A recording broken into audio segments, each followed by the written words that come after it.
in here 150 times and it never gets old. There's something about this place. The fans are on their feet. Big crash. Oh! Your champion, Brandon Ward. Let's go racing! Brotherly love, brotherly photo finish. Chase Robertson, title number 2. Still the most exciting of them all.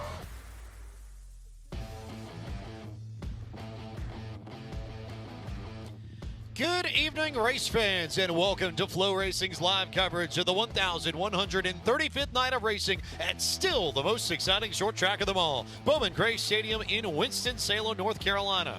Tonight, it's week 6 of the NASCAR Local Racing Series powered by O'Reilly Auto Parts, featuring a 100-lap race for the law offices of John Barrow Sportsman Division and a 50-lap race for the Q104.1 Stadium Stock Division. I'm James Spike alongside Jacqueline Drake. And Jacqueline, we've got 50 laps for the Stadium Stock. So we've got the Sportsman with a 100-lapper. We've got double points in all divisions. We've got a huge night to open up June at the Madhouse. Yeah, we do. And you can see right here, the fans are starting to pile in right here at Winston-Salem. And we saw a lot of drama so far this past season. But last week in particular, it did not end there, and we'll see more tonight on the double points night. Let's take a look right here at the modified division and how it all ironed out for them. Yeah, contact between Jason Myers and Mike Speeney in the middle, one of our modified races, and then Mike Speeney and Burt Myers with words after. Here's the contact that really was sort of the focal point of everything in the middle of the modified racing. And then it got crazier for Jason Myers. Left rear brakes on his car while leading the race. Isn't able to finish it up. And afterwards, he had a few words getting out of the car for Mike Speeney and then some. Yeah, there was an incident when there was a red flag where it appeared that Speeney was actually trying to impact the 4 and give him damage so he wouldn't be able to continue the race. You'll see right there the double hook happening on that 4 where he was not able to finish, unfortunately, on his own doing with a rear end braking. Now, Mike Speeney also protested Burt Myers, who won one of the races, was not successful with that protest, and Mike Speeney and Burt Myers both had their own thoughts on the protest and what happened last weekend. Honestly, this was just to keep them honest because we don't do any tech over here. When Jason took me out when I was leading, it just popped me over the edge, and I said, all right, let's do it tonight. So if anything, it keeps them honest. Listen, it's a process, and everybody has the right to protest if they want to. But at some point, you just got to focus on what you need to be doing instead of worrying about what the other guy's doing.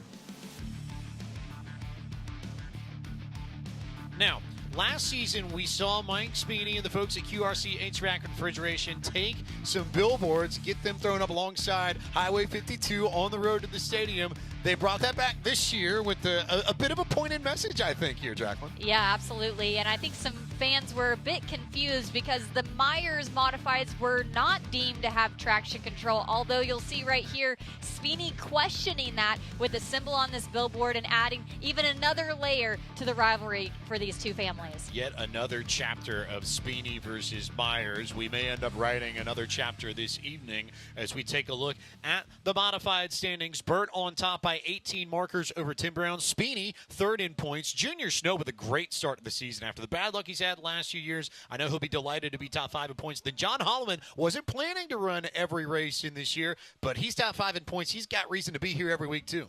Absolutely. A great run for John Holloman. But again, tonight is double points night. So you could see a lot of shakeup tonight and a lot of people putting pressure in places maybe they wouldn't to get extra positions to mix this up even more. For the modifieds, we now take a look at the Sportsman Division. 100 laps for them tonight. Last week, drama and then some between Brian Sykes Jr. and Tommy Neal. Sykes, the defending Street Stock Division champion, he's moved up into Sportsman this year. He gets into Tommy Neal on the backstretch while racing for the lead. Tommy Neal makes a point, shows his displeasure to Brian Sykes Jr. under yellow after the incident, and then a crazy incident to end one of their races. Sterling Clemens almost ramps Nate Gregg, and Zach Orr comes away with yet another win, rallying from the race he missed to start the year and ends up at Carolina Woodfloor's victory lane yet again.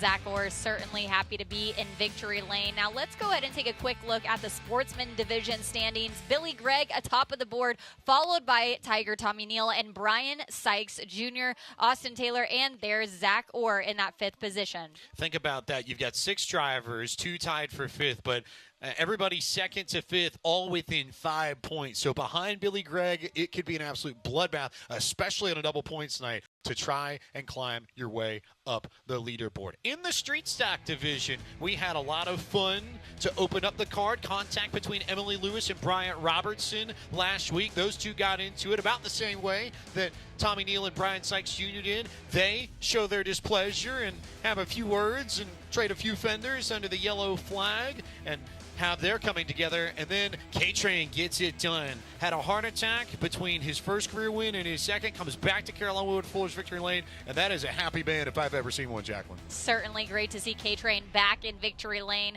surrounded by family and friends. Now, the Street Stock Division standings, you'll see there's only a 12 gap between Connor Keaton and Brad Lewis. Again, double points. It's going to be very impactful here. Kristen Joyce in 3rd. K-Train right there in 4th, and Wes Glasgow.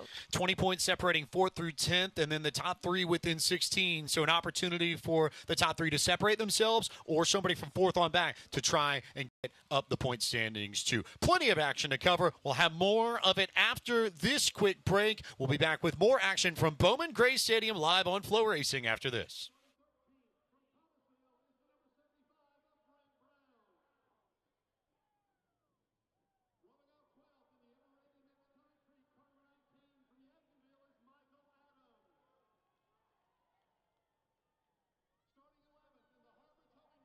We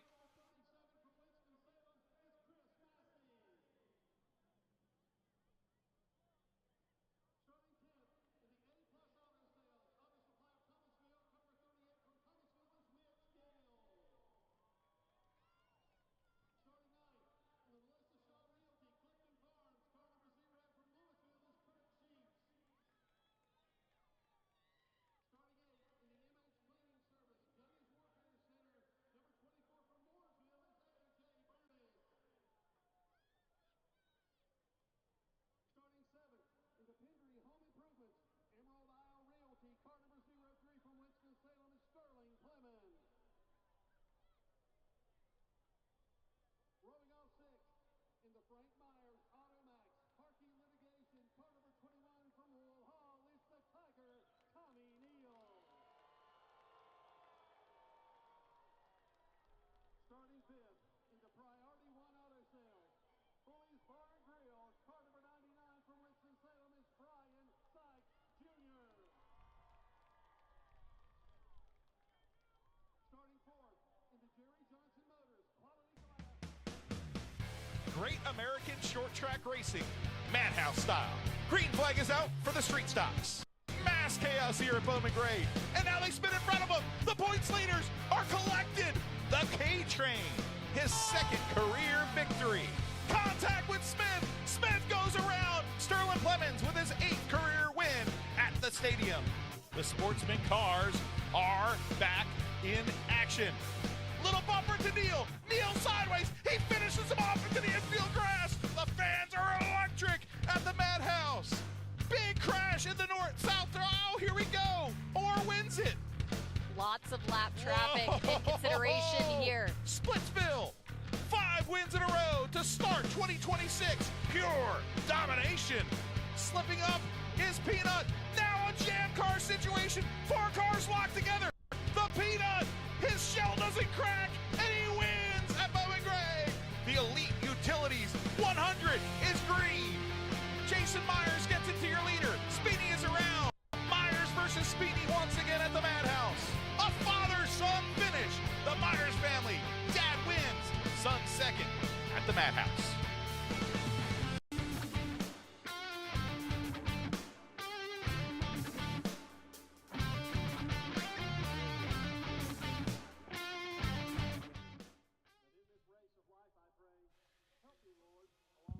There is your KevinSaysYes.com Madhouse Minute. Burt Myers, Sterling Clemens, Zach Orr, Kevin Gilbert, Luke Smith, and Peanut Baker getting his first win in the Stadium Stocks. Yeah, it was quite the week, and we've showed just what happened there in the Madhouse minute. But we're going to add another layer here tonight at Bowman Gray. You never know what'll happen at the Madhouse. At this time, it's time to turn our attention down to Randy Pulliam and go trackside for opening ceremonies. What so proudly we hail at the twilight's last gleaming, whose broad stripes and bright stars through the perilous fight o'er the ramparts we marched were so gallantly streaming, and the rockets red bursting in, and the end gave proof through the night that our flag was still there. Oh, say does that star-spangled banner yet wave o'er the land of the free and the home of the brave. Race fans, how does it feel to be at the Madhouse on a Saturday night? That's what I thought. Then there's only one thing left to do. Let's go racing!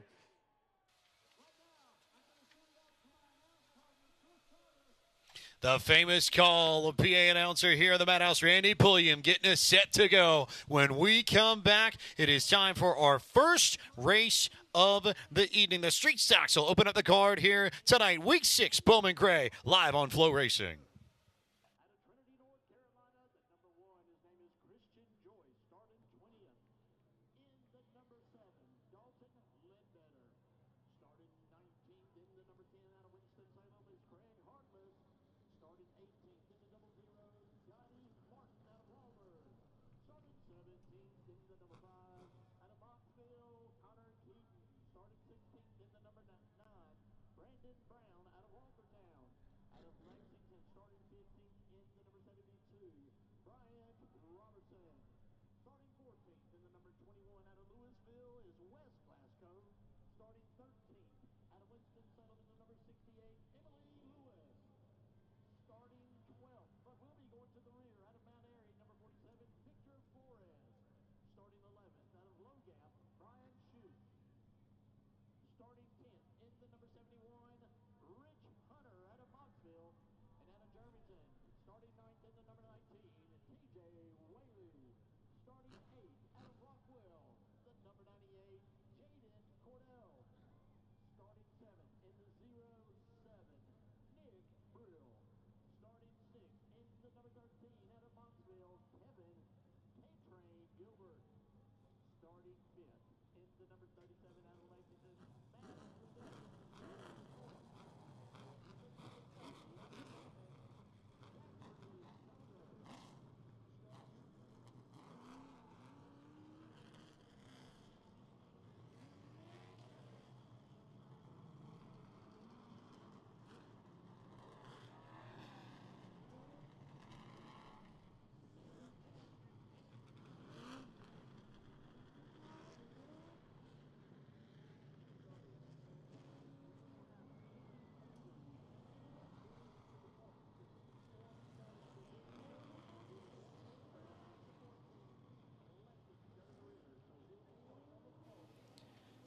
Welcome back to Bowman Gray Stadium. It's time to start off Week 6 of racing here at the Madhouse with the QRC HVAC and Refrigeration Street Stock Series. Here's your starting lineup for the first race of the evening here at the Madhouse. Starting on pole from Winston-Salem, North Carolina, in the Avery's Collision Center number 35, it's Andy Avery. And starting to his outside, or inside rather. How about the number 16 of Brad Lewis, the right choice plumbing car to Winston-Salem? Looking at row number 2 right here, we have from Clemens, North Carolina, it's the number 30 of Zach Kogar. And to the outside, it's the 37 of Matt Prevett. Starting in the 5th position is the 13 machine, the K-Train Kevin Gilbert out of Moxville, North Carolina, representing Prevett & Sons Plumbing. Starting in row 3, it's the 07 of Nick Brill. Looking at row number 4, the inside is the 98 of Jaden Cordell, and the outside is TJ Whaley. Rich Hunter in the 71 rolls off from 9th. Brian Shoup in the 88th is 10th.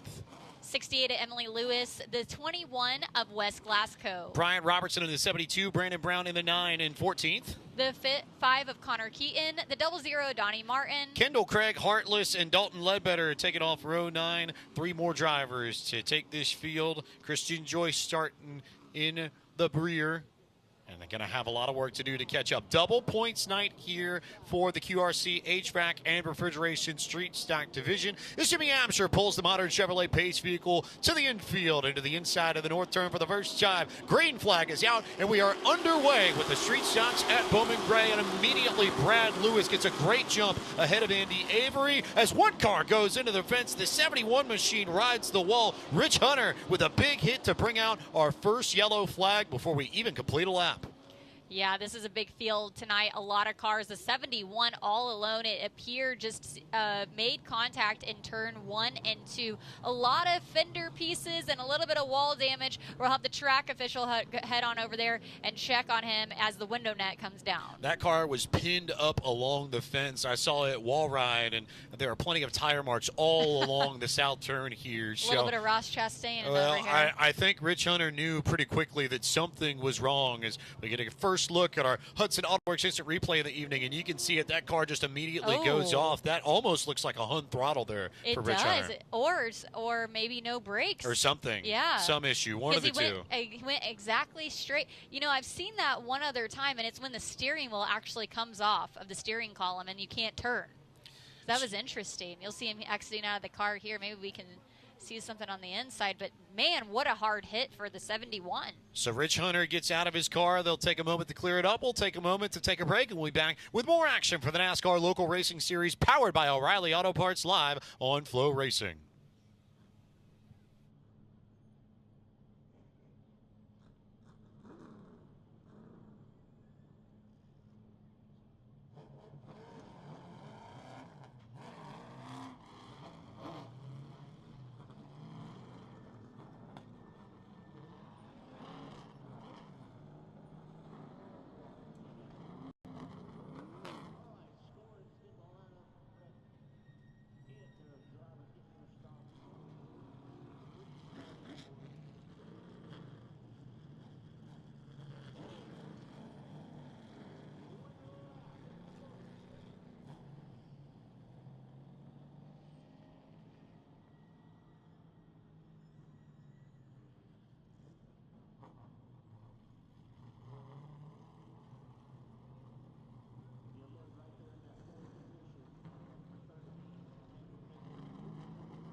Welcome back to coverage of the NASCAR Local Racing Series, powered by O'Reilly Auto Parts, live from Bowman Gray Stadium, just outside of downtown Winston-Salem, North Carolina. We are about a mile to the southeast of City Hall, 4th Street, 6th Street, Trade Street, the heart of downtown here in the westernmost city of the Triad of North Carolina. Working our first race of this program for the evening, QRC HVAC and Refrigeration Street Stock Series, yet to complete a lap because of Rich Hunter's car that you see stricken at the exit of the south turn. Incidentally, gives us an opportunity to talk about why we have north and south turns here at Bowman Gray Stadium. They are so named because that's the geographic orientation of the corners. Turns 3 and 4 in a traditional oval sense sit at the north end of the property, and then on the south end it's turns 1 and 2. So north turn, south turn.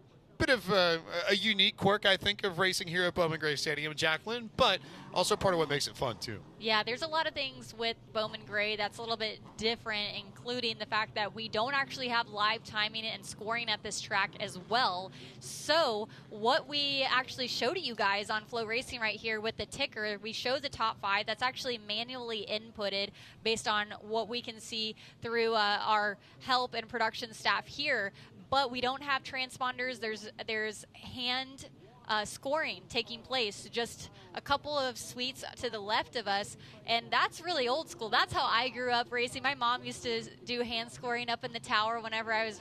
They recruit all the moms to do that for when you're doing go-karts and quarter midgets and stuff like that. So that's exactly what's happening to the left of us, which really just adds to the vintage and history that happens at Bowman Gray. You can look around even to the facilities, and they've really held on to their traditions, which I love. You feel for Rich Hunter. They're walking back to the pits, wanted to get a good run here in the street stocks to get going. Doesn't even get the chance to complete a full set of corners. As we take a look at our Hudson Auto Works replay, and we'll see what happened there. An issue with Hunter's machine. He steered it off right into the fence and put it up in the wall.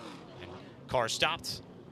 Car comes to rest, they clear it, and now we get a 1 to go signal, and we will be back to green flag racing here very shortly, and we'll get a proper go of things. Brad Lewis was able to clear Andy Avery for the race lead, so Lewis is going to be the control car for this first restart of the evening for the QRC HVAC and Refrigeration Street Stock Series. Working to get the final cars in the field sorted out on the backside as the pace vehicle pulls to the inside of the north turn. It's now Brad Lewis's opportunity to lead this field to green. It is back out. We are racing once again, and what a jump for Brad Lewis, clear of Avery by about a car length and a half there, as there's a great battle for second developing as Avery tries to hang on. Zach Kogard looking at the inside of that 35, does get it, but the 35 pushes up, and a little contact from behind. He's going to make his way around, take over the second position, but an anchor dropping on the 35 now as he's getting freight trained underneath. Andy Avery cannot find any space down low. Kogar is clear. The K-Train has made it through the 98 car, has also made it past. It's Jaden Cordell who's been able to jump up to the 4th spot. How about Kevin Gilbert, though, looking to the inside of Zach Kogar for P2. A little bit of momentum from that win last week, trying to capitalize and go back-to-back here, sitting in the second position, and now the 98 now going around Zach Kogard. He's going to give a little bit of payback now in turns 3 and 4. So K-Train trying to get after Brad Lewis. The problem is that Brad Lewis was able to take advantage of all that battling for the rest of the podium spots, and he's opened up about a half a straightaway lead already on the rest of this field. All largely single file until you get a little bit further back in the field, and one car around on the inside, second yellow flag of the evening out. I believe that's the 10 of Craig Hartless that's gone around. One car stopped there on the exit of the north turn. We'll get a good look and see who got turned. In the meantime, No, it's the 19, TJ Whaley. TJ Whaley. He's had a bit of a rough go this year. Remember, he had the incident in the south turn a few weeks ago where destroyed the front suspension on his car. Now spins around and going to have to rally all the way from the back of this field to try and get a good podium finish. And not what you need on a double points night where you just don't have a lot of time. And I think that's the hard thing for a lot of these stadium, or rather street stocks, as we take a look at the Hudson Auto Works replay. Whaley got help. Couldn't immediately tell who from, but there was contact there exiting south turn, and they were stacking up about where Whaley was in the field anyway. So it makes sense that we have sort of that accordion effect. And that's something I think we're going to have to watch for all night, Jacqueline, because with the way you get out of these corners, it's so easy to get things stacked up in the middle of the field. Yeah, and we actually have had a really warm day here at Winston-Salem. So underneath practice conditions earlier today, very hot, very sunny, and now the shade has amongst onto the track here. So it's gone behind the tower, and you may see a few drivers get a little bit loose as the adjustments or setups that they have on this car gets adjusted here. So certainly could have been on his own or a little bit loose just due to the conditions now. I feel like these drivers probably would love to have an S&P lemonade like we do right now. Credit to Seth and company who managed to come up here and pay us a visit before we even got to the green flag. So I believe you've got the, I want to say orange? Is this the Flow? The Flow flavor? I believe that is. They made our own flavor, and they actually Flow. added a little flashing light in it, which is cool. Mine is pink, and James is a blue. And like Mincy a blue has raspberry? a blue lemonade as well, which is nice. So I love the lights at the bottom because when it gets a little bit dark here in the booth, it's very easy to use these just to see things. They sort of help create enough lighting to be able to read our notes here. Oh, no, truly. No, so Seth and company, your lemonade is fantastic, and your cups are practical as they are delicious. I love it. And full of flavor. There you go. You got a review straight off the gate. Well, let's set the table just a little bit. Brad Lewis continuing to lead the way on this field. We are only 5 laps in. It's a 20-lap feature event. Behind him is the K-Train. He loves the fact that the caution just came out. It closes that gap that Brad Lewis had. Then we have behind him the 98 of Jaden Cordell, the 30 sitting in 4th place, and the 35 is going to round out our top 5. Here's another look at the point standings of the street stock division. Lewis, Keaton, and Joyce all within 16, and then a 40-point gap to Gilbert. So sort of going back to the way we framed things before we took the green, if you're top 3 in points, you can separate yourself. If you're anywhere a little bit further back, you can join in that conversation and add your name to the list of drivers threatening to try and go after the street stock title. But you got to beat some of the best. And also, for what it's worth, Christian Joyce, you started near the back of the field. He's already now up right on the edge of the top 10. And we've only run a quarter of the race. Well, great drive by him thus far. Flagman is showing 1 to go as we're going to line these cars back up and get ready to go green. One more opportunity for Brad Lewis to lead this field to green. K-Train going to try and follow in hot pursuit. Tires sliding as we get back under green flag racing. We'll see whether or not K-Train's got something or whether or not Jaden Cordell is going to add some pressure. A little bit further back, Ryan Robertson makes contact with Andy Avery just out of shot as the front 3 come together. One car stuck and spun on the outside. It's Wes Glasgow who is stopped on the exit of the south turn, and that will bring out our 3rd NC811.org caution of this street stock feature. Going to throw a little bit of kudos to that 16 of Brad Lewis. That was a great restart, and it just shows how powerful he is behind that 16. He was able to stick the bottom and not slide at all. K-Train did have a little bit of sliding going on, and you mentioned it there, but Jaden Cordell hot on the back bumper of K-Train. Another opportunity for them to reset. We'll be back with more racing for Bowman Gray after this.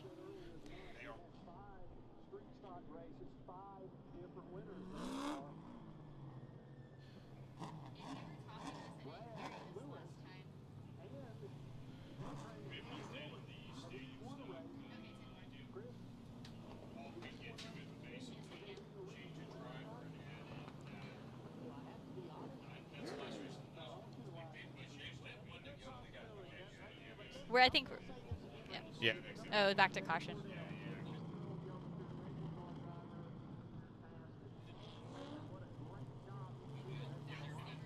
Yeah, no.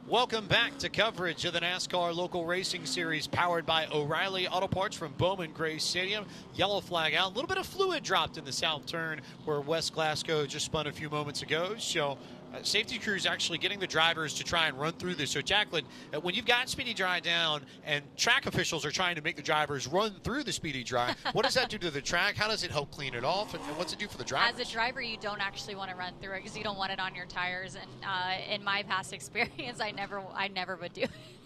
Just avoid it. You're You'd like, be I'm avoiding this. the one I'm not person in doing- the field who would just go to the outside and not drive through it. Fair. Exactly, but they definitely are going to want to avoid it, especially as it's an exit of the corner here. So we'll see though if they hit it, and I can't tell how much fluid is there, but it could certainly affect how these cars go about this race. Well, Jacqueline, here's the problem. It's right on the inside of the exit of the corner. It's right where you want to be driving. So we'll see how the field handles it. Brad Lewis with the opportunity to lead us to green. K-Train with a good restart as well to follow in tow. But Jaden Cordell with all kinds of pressure on the K-Train. Contact out of the south turn as they battle for second. Jaden Cordell hot on the bumper of K-Train, shot from behind again in turns 3 and 4, all over painting the back of that car. Is he going to be able to make the pass? Loses it just a little bit loose for the 98. Further on back though, we have double box now. We have quite the battling right now for 5th and 6th.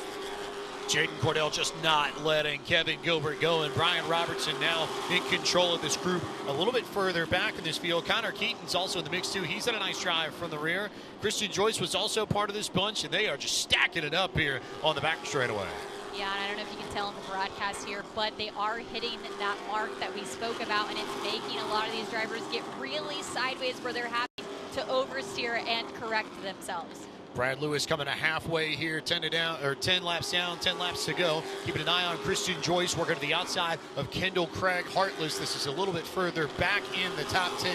Looking at the 8th spot here that Christian Joyce is trying to recoup as many points as possible on double points night, with Brad Lewis, championship competitor and rival, leading this race. Certainly trying to continue to get towards the front of this field, but further on in the front now, Brad Lewis, what a drive and lead and a gap he has. Again, though, Craig Hartless and Christian Joyce side by side exchanging marks and fenders, battling, holding down the inside the 10 of Craig Hartless. Christian Joyce just can't make the pass on the outside. Meanwhile, Jaden Cordell has laid off the pressure a little bit on the K-Train. How about Joyce trying to work that high line once again? As we've got a few cars actually spun around. Looks like Moose Martin is one of them, TJ Whaley the other, and our 4th caution comes out on lap 13 of 20. The double zero of Donnie Martin appeared to just spin by himself. TJ Whaley trying to avoid it as they'll join back to the rear of this field. 13 laps in the books, 7 to go. Again, Brad Lewis leading the way. Let's take a look at the Flow Racing replay. Keeping an eye on TJ Whaley here. He is not happy with somebody, as we will get back to it. Contact, and you can see just a little bump from behind. The 47 machine was the first to make contact. That's Victor Flores, who got into Moose Martin, and then TJ Whaley got help potentially from Nick Brill. That was the first car behind Whaley in the picture. Looks like TJ Whaley, I thought he might actually exit the track for a minute, but looks like he'll just join the back of the field, but certainly seemed like he had some emotions for what just happened there. Well, it's been a rough night for TJ Whaley. We've had 4 cautions. He's been spun and been part of 2 of them. So I have a feeling he's just thinking, I would love to just have a clean, normal, very just straightforward race where I can just go and do my thing and not have to worry about it.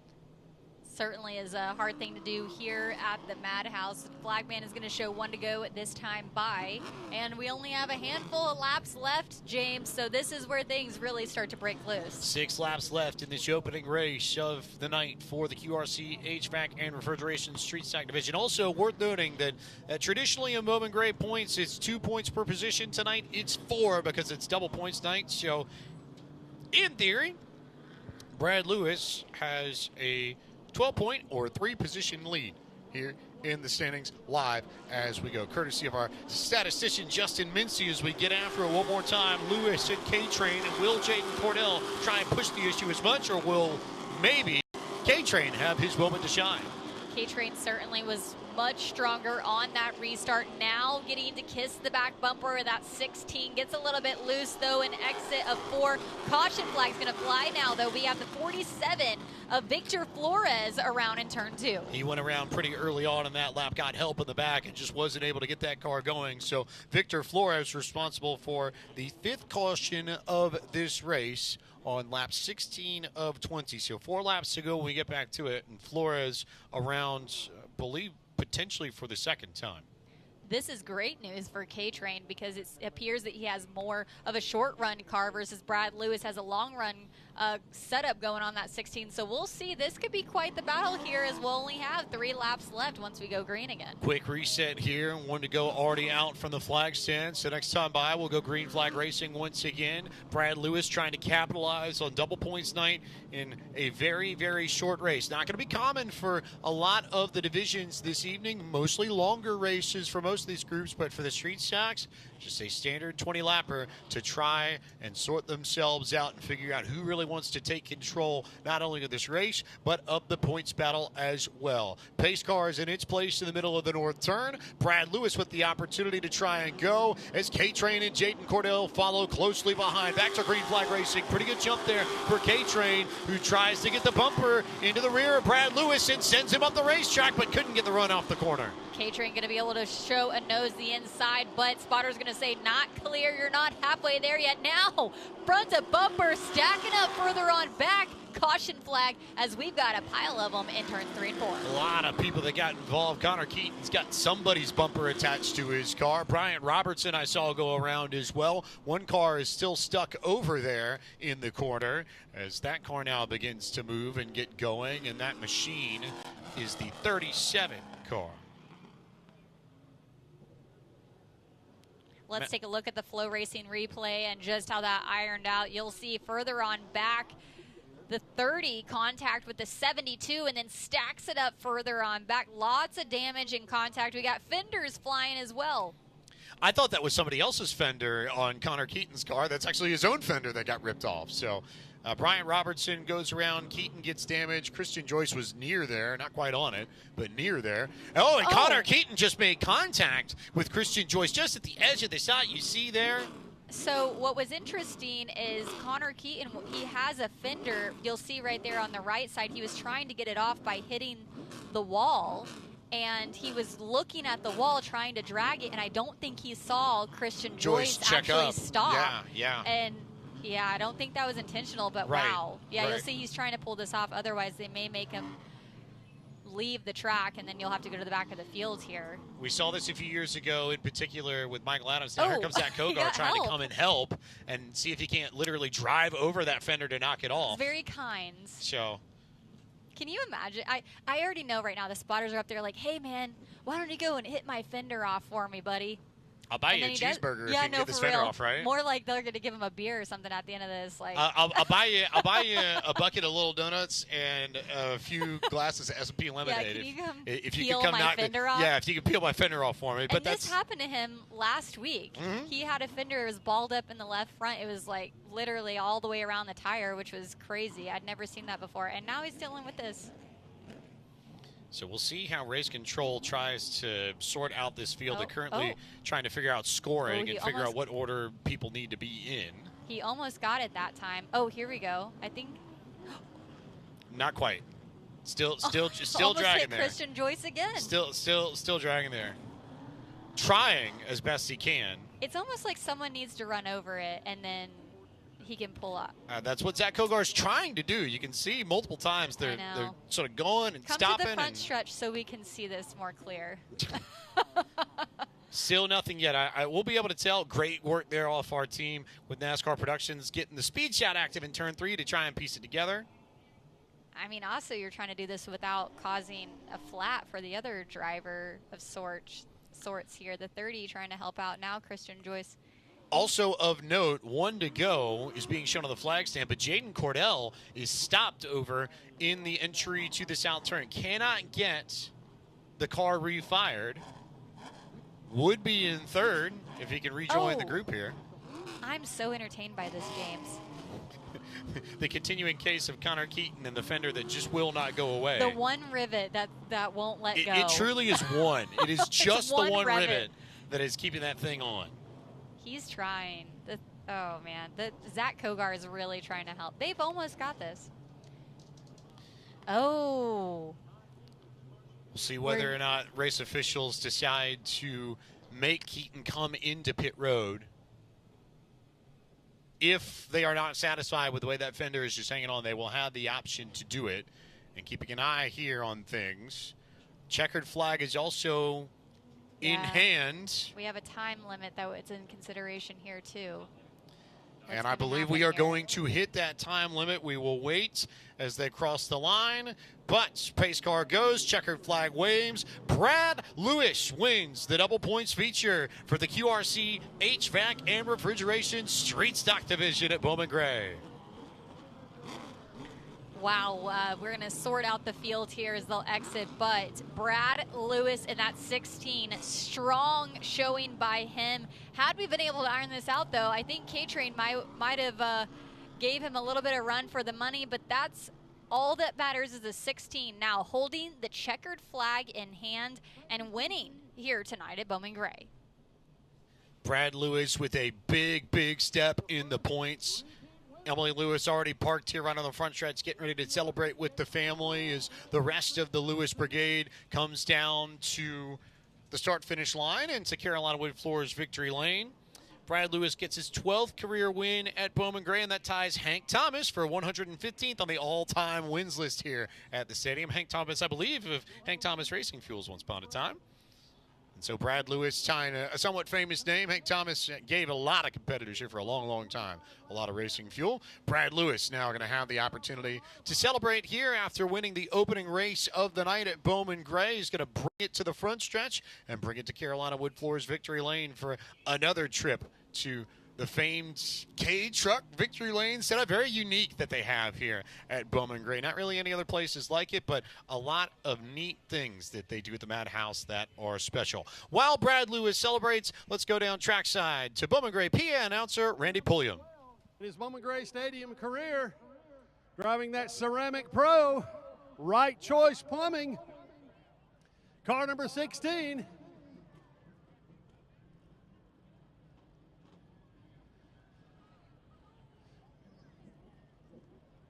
Second win of the season. First repeat winner in the QRC HVAC and Refrigeration Street Stock Series. Let him hear it, Brad Lewis. Brad, let's head over here to the Carolina Wood Floors Winner's Circle. Brad, first repeat winner in the Street Stock Series, win number 12 in your career. Yeah, first of all, I got to thank God. I'm not perfect, but I know who is. And all this right here, my family, my teammates, my sponsor, Ceramic Pro, Brad Reese, Reese Builders, Reese Windows and Doors, Carolina Heritage Vineyard and Winery, Randy's Custom Lettering, my man makes his car look good, Louis Shower Doors, Right Choice Plumbing, Jacobs up there, L&S Planning and Coordination, Alpha Quality Drywall, Juan Montefor, I feel like a Velocita, Black Oak Barbershop. You need a haircut, go see my man. We got a lot of sponsors. And last I got to thank our TWI Motors. I got to thank Dylan Ward. He makes some adjustments on this car. We messed up that last restart, but we showed we were the fastest car here tonight.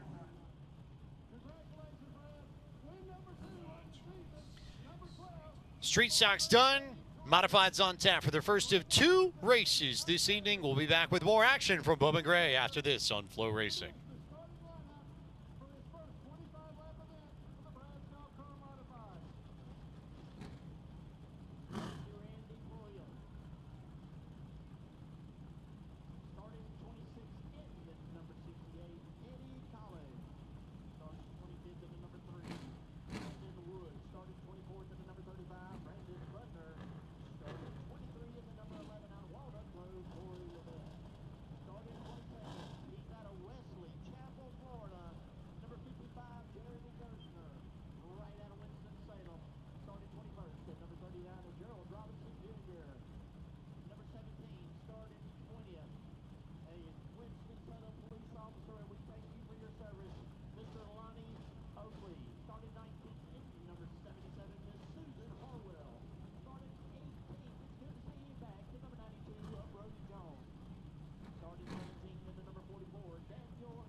Welcome back to coverage of the NASCAR Local Racing Series powered by O'Reilly Auto Parts here from Bowman Gray Stadium in Winston-Salem, North Carolina. Brad's Golf Cars Modifieds are on tap next for their first of 2 races this evening. And we have some fun facts that we'd love to bring out here. These are nights in which we've had family members sweep modified races at Bowman Gray. It has happened 8 times in the history of the Madhouse, most recently when Jason and Slate Myers went to Victory Lane on May 16th. And then, obviously, we had the 1-2 with Bert and Slate last week. So, a lot of family ties, a lot of family history here as of late at the Madhouse.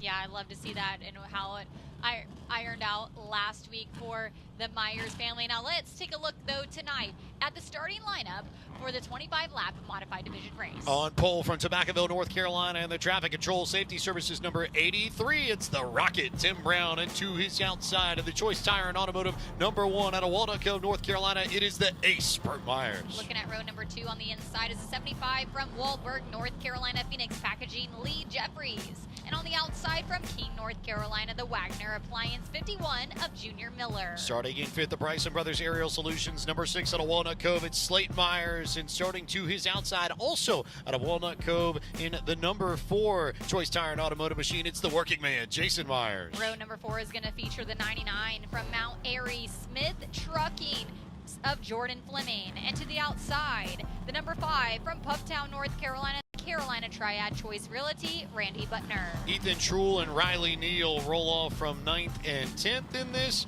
11th and 12th are going to be John Hoddelman and Dean Ward. Mike Speeney from Newtown, Pennsylvania, in the QRC HVAC and refrigeration machine rolls off 13th. Kyle Southern out of King, North Carolina, racing for H Hardware, and the number 9 machine starts 14th. Looking at 15th, it's a 00 of Danny Probst, and on the outside, the 82 of Mason Lawson. And then we have the 44 of Daniel Beeson, the 92 of Brody Jones, the 77 of Susan Hartwell, the 17 of Lonnie Oakley, the 39 of Gerald Robinson Jr., and the 55 of Jeremy Gersner. Rounding us out, the 11 of Corey Levette, 35 of Brandon Butner, the 3 of Brandon Woods, and the 68 of Eddie Collins. And now to the big show here at Bowman Gray, the headline division of the NASCAR Local Racing Series powered by O'Reilly Auto Parts, as Jimmy Absher pulls the modern Chevrolet Pace vehicle to its place in the north turn. We get set to go. These are the drivers that live by the grace of God at 600 horsepower, and they are underway for their first. Well, they were almost underway, and now they're not. We're going to try that one more time. The race officials did not like the initial start, so they'll have one more opportunity to re-rack it and restack it, and we'll have another opportunity to get this right. So this time, these are the drivers that live by the grace of God at 600 horsepower, and we are green of the Brad's Golf Cars Modified for their first 25-lapper, and it's Myers and Brown who immediately trade fender bangs going into the south turn, but it's Tim Brown who's going to get to the inside first. Tough racing right there, side by side, but Bert Myers is going to waste no time as there's a gap. He's going to push down to the inside lane and back bumper as they go side by side, further on back, throw a blanket over them, contact all around. Somebody Butner almost had to check up. He almost got put into the fence. Meanwhile, big slide there from Lee Jeffries, who's going to back up into the clutches of Jason Myers. And Bert and Tim pacing this field yet again as Holloman's going to pull into the pits. John Holloman with troubles, and that will shake up the point standings. Junior Snow sitting in 3rd position, hoping to get a little bit further as the contact continues for 1 and 2. Further on back, though, Lee Jeffries now getting contact and looking to the outside, the number 4 of Jason Myers as he's going to complete the pass for 4th place. Lee Jeffries' car is loose, and that's honestly probably underselling it. The rear end is fishtailed pretty much every time he's gone into the north turn. Jason Myers gets clear, more drivers working their way around the outside of Jeffries, and that underscores just how ill-handling that car is right now. Sure is, as he's going to work his way around turns 1 and 2 and get even more sideways further on back as cars try to get around him. Something really ill underneath this 75 there. John Holloman trying to get around him, and then he's going to continue to block the way. Yeah, Ethan Trull trying to look to the outside. They're all just trying to get single file so they can make their way around Lee Jeffries. That car just not handling well at all. And now I think Jeffries getting the black flag potential, or no, another car getting the black flag. We'll see if we can get an eye on who that might be. In the meantime, though, yeah, I would say looking at, though, here, John Holloman, the fourth, it seems like some fluid or something out of the back of that 69. You can see kind of whenever he hits the corners there. So, yeah, black flag again by them as he's going to continue to push to that 64. As we say, that caution flag is going to come out. Not sure if it is because of the fluid or what, but the 69 has exited the track. Yeah, got a really good shot of that fluid from my vantage point about a lap before he pulled it back into pits for the second time. Holloman getting the black flag for dropping fluid on the racetrack. So now our track crew are going to have the opportunity to look at this and see whether or not they really need to drop the speedy dry, or if the track is good to go without much maintenance.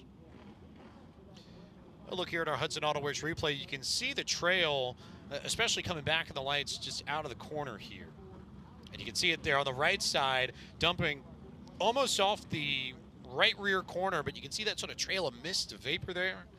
So some sort of fluid dumping out of John Holloman's car. It might be an issue with the fuel, the bladder or something. Maybe they maybe overfilled it and he's dumping it out for this 25 lap, where they could have put in more than they anticipated. But nevertheless, the 69 is now joined back onto the track to the rear of this field, setting the table just a little bit. This is a quick 25-lap event. We've already have 9 laps in the books. It'll be 10 by the time we cross the line again. Tim Brown leading over Burt Myers, followed by the top 5 is going to be that 51 of Junior Snow, Jason Myers, and Slate Myers. So it's a Myers affair in the top 5. Tim Brown, Burt Myers, Jason Myers, Slate Myers, all in the top 5. Junior Snow is the only non-Brown or Myers, I guess, representative amongst that bunch there. And Mike Spini, by the way, in 10th, I believe, or 9th. In either case, pace car back to its place.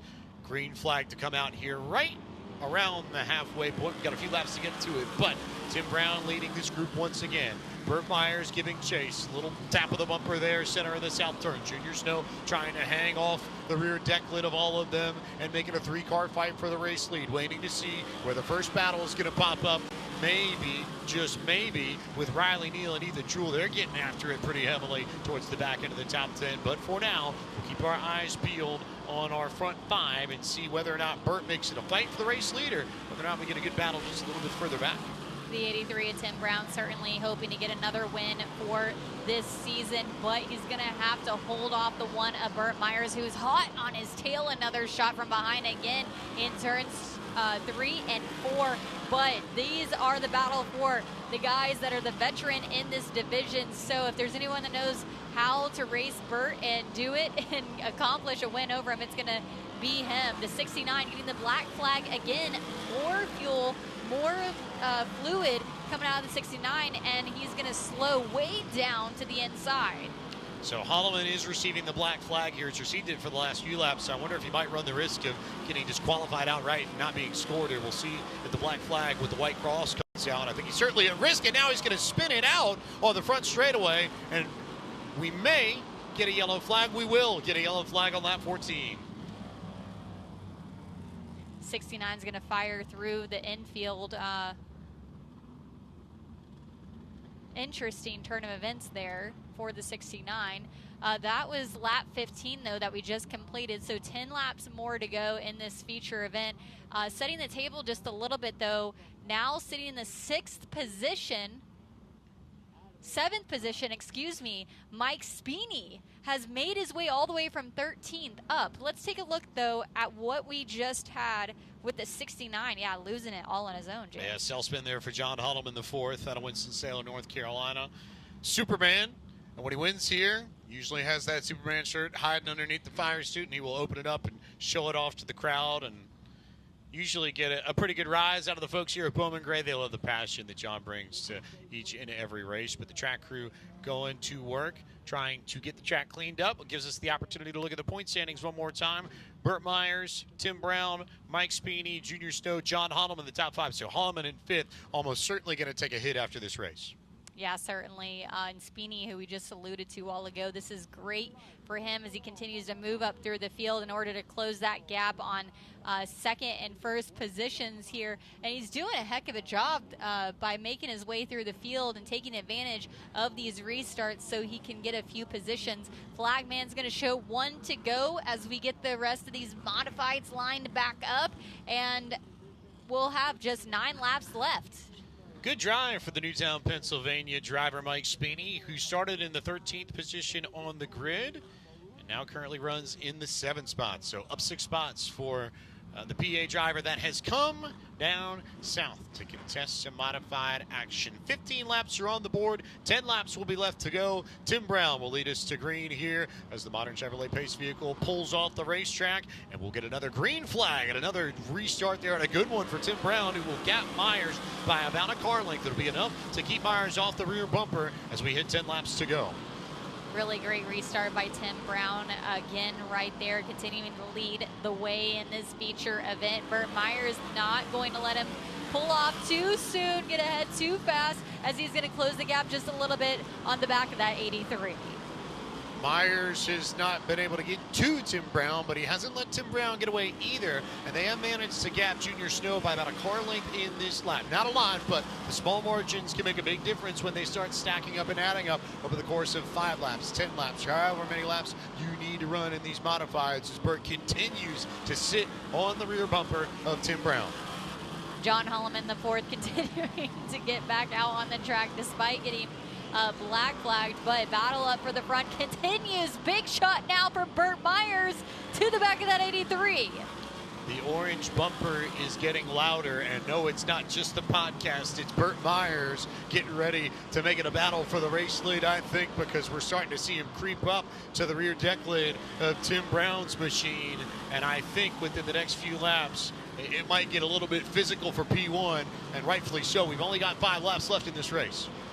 Yeah, you'll see that 83 hitting the marks and being very strategic about when Burt Myers does bump into the back of him. He does it straight and doesn't get that 83 too sideways, able to open up the gap just a little bit, but looking very closely now as we close in on just 3 laps to go. You can see Tim Brown slowing down in the center of the corner a little bit to absorb the shots from Burt, making sure that if he's going to make contact, it comes to the center of the corner when these cars are at their slowest, so that the bumps affect Tim Brown as little as possible. That is what you get when you've run as many races and as long as Tim Brown has run here. 30 years of competition at the Madhouse, and man, all that experience showing off now, and showing off well. 2 laps to go when they come back to the stripe.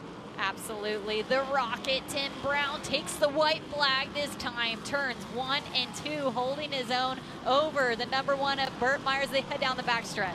Tim Brown just needs to make it 2 more corners, and he will do it without any trouble. And Tim Brown rackets his way to victory lane at the Madhouse in the first modified race for the Brad's Golf Cars Modifieds of the evening. Picked up pole 149 earlier. It's now 107 career wins. And between the Browns and the Cliftons, that's now 233 wins all time. It's second behind, drumroll please, the Myers family, of course, right? Of course, the rivalries continue. And coming from last week where he had a rear end that bent in contact from some other competitors to the top of the field and leading it flag to flag, Tim Brown takes the checkered flag and a victory lap around Bowman Gray. Very familiar, but I think Tim would be the first to tell you that this never gets old because, you know, as Kyle Busch said a few weeks ago, you never know when it might be your last one, right? So a good opportunity for him to soak this up and take in every bit of this opportunity, this special trip to make it to Carolina Wood Floors victory lane as Brown's going to circle around here and bring it back to the front stretch. And there's already a good contingent of bright blue Hayes Jewelers special t-shirts waiting to cross the track to head to victory lane with him. So Tim will pull it in and park it right in front of the flag stand, and we will go down to track PA announcer Randy Pulliam for victory lane. Chief Flagman Randy Smith has a drawstring bag. Inside that bag are chips with the numbers 8, 10, 12, 14, and 16. Tim Brown is going to reach into that bag, and he's going to draw one of those chips out. Keep your eye on the video board. The number that Tim draws out will determine how the second 25-lap feature is inverted.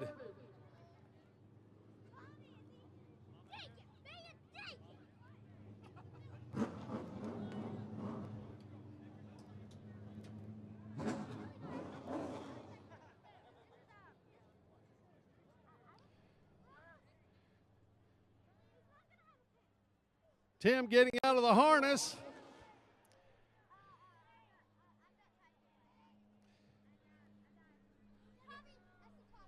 He's reaching into the bag now. Watch the video board.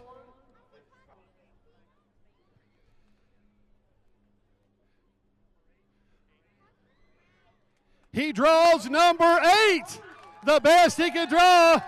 Tim Brown, race fans, picking up win number 2 on the season.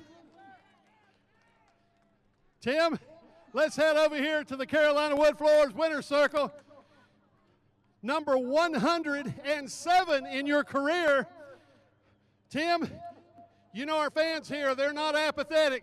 They love you or they hate you, but you know what I know? They wish that you would be the winner of the second one so they can go home with some free chicken courtesy of Chick-fil-A. Yeah, it'd be awesome, wouldn't it? Man, my hat's off to this race team and all my sponsors and our Lord and Bub. If it wasn't for him, wouldn't none of this be possible. But I got to thank Todd Hunt, Jerry Hunt Super Center, Bruce Hayes, Hayes Jeweler, Traffic Control Safety Services, Ray Mock, Engines. We got so many people on this car, Exodyne Valve Train, Mobile One, Hawk Pads.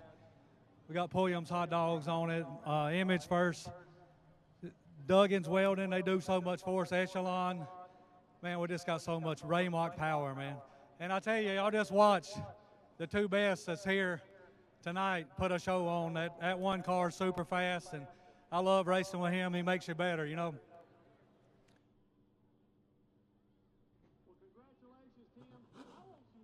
A lot of love there for Tim Brown and Burt Myers. I think a good recognition of the rare air that both of them sit in. As the sun falls here in Winston-Salem, we will take a break, and the next group to take to the track will be the law offices of John Barrow's Sportsman Division. 100 laps for the Sportsman coming up next.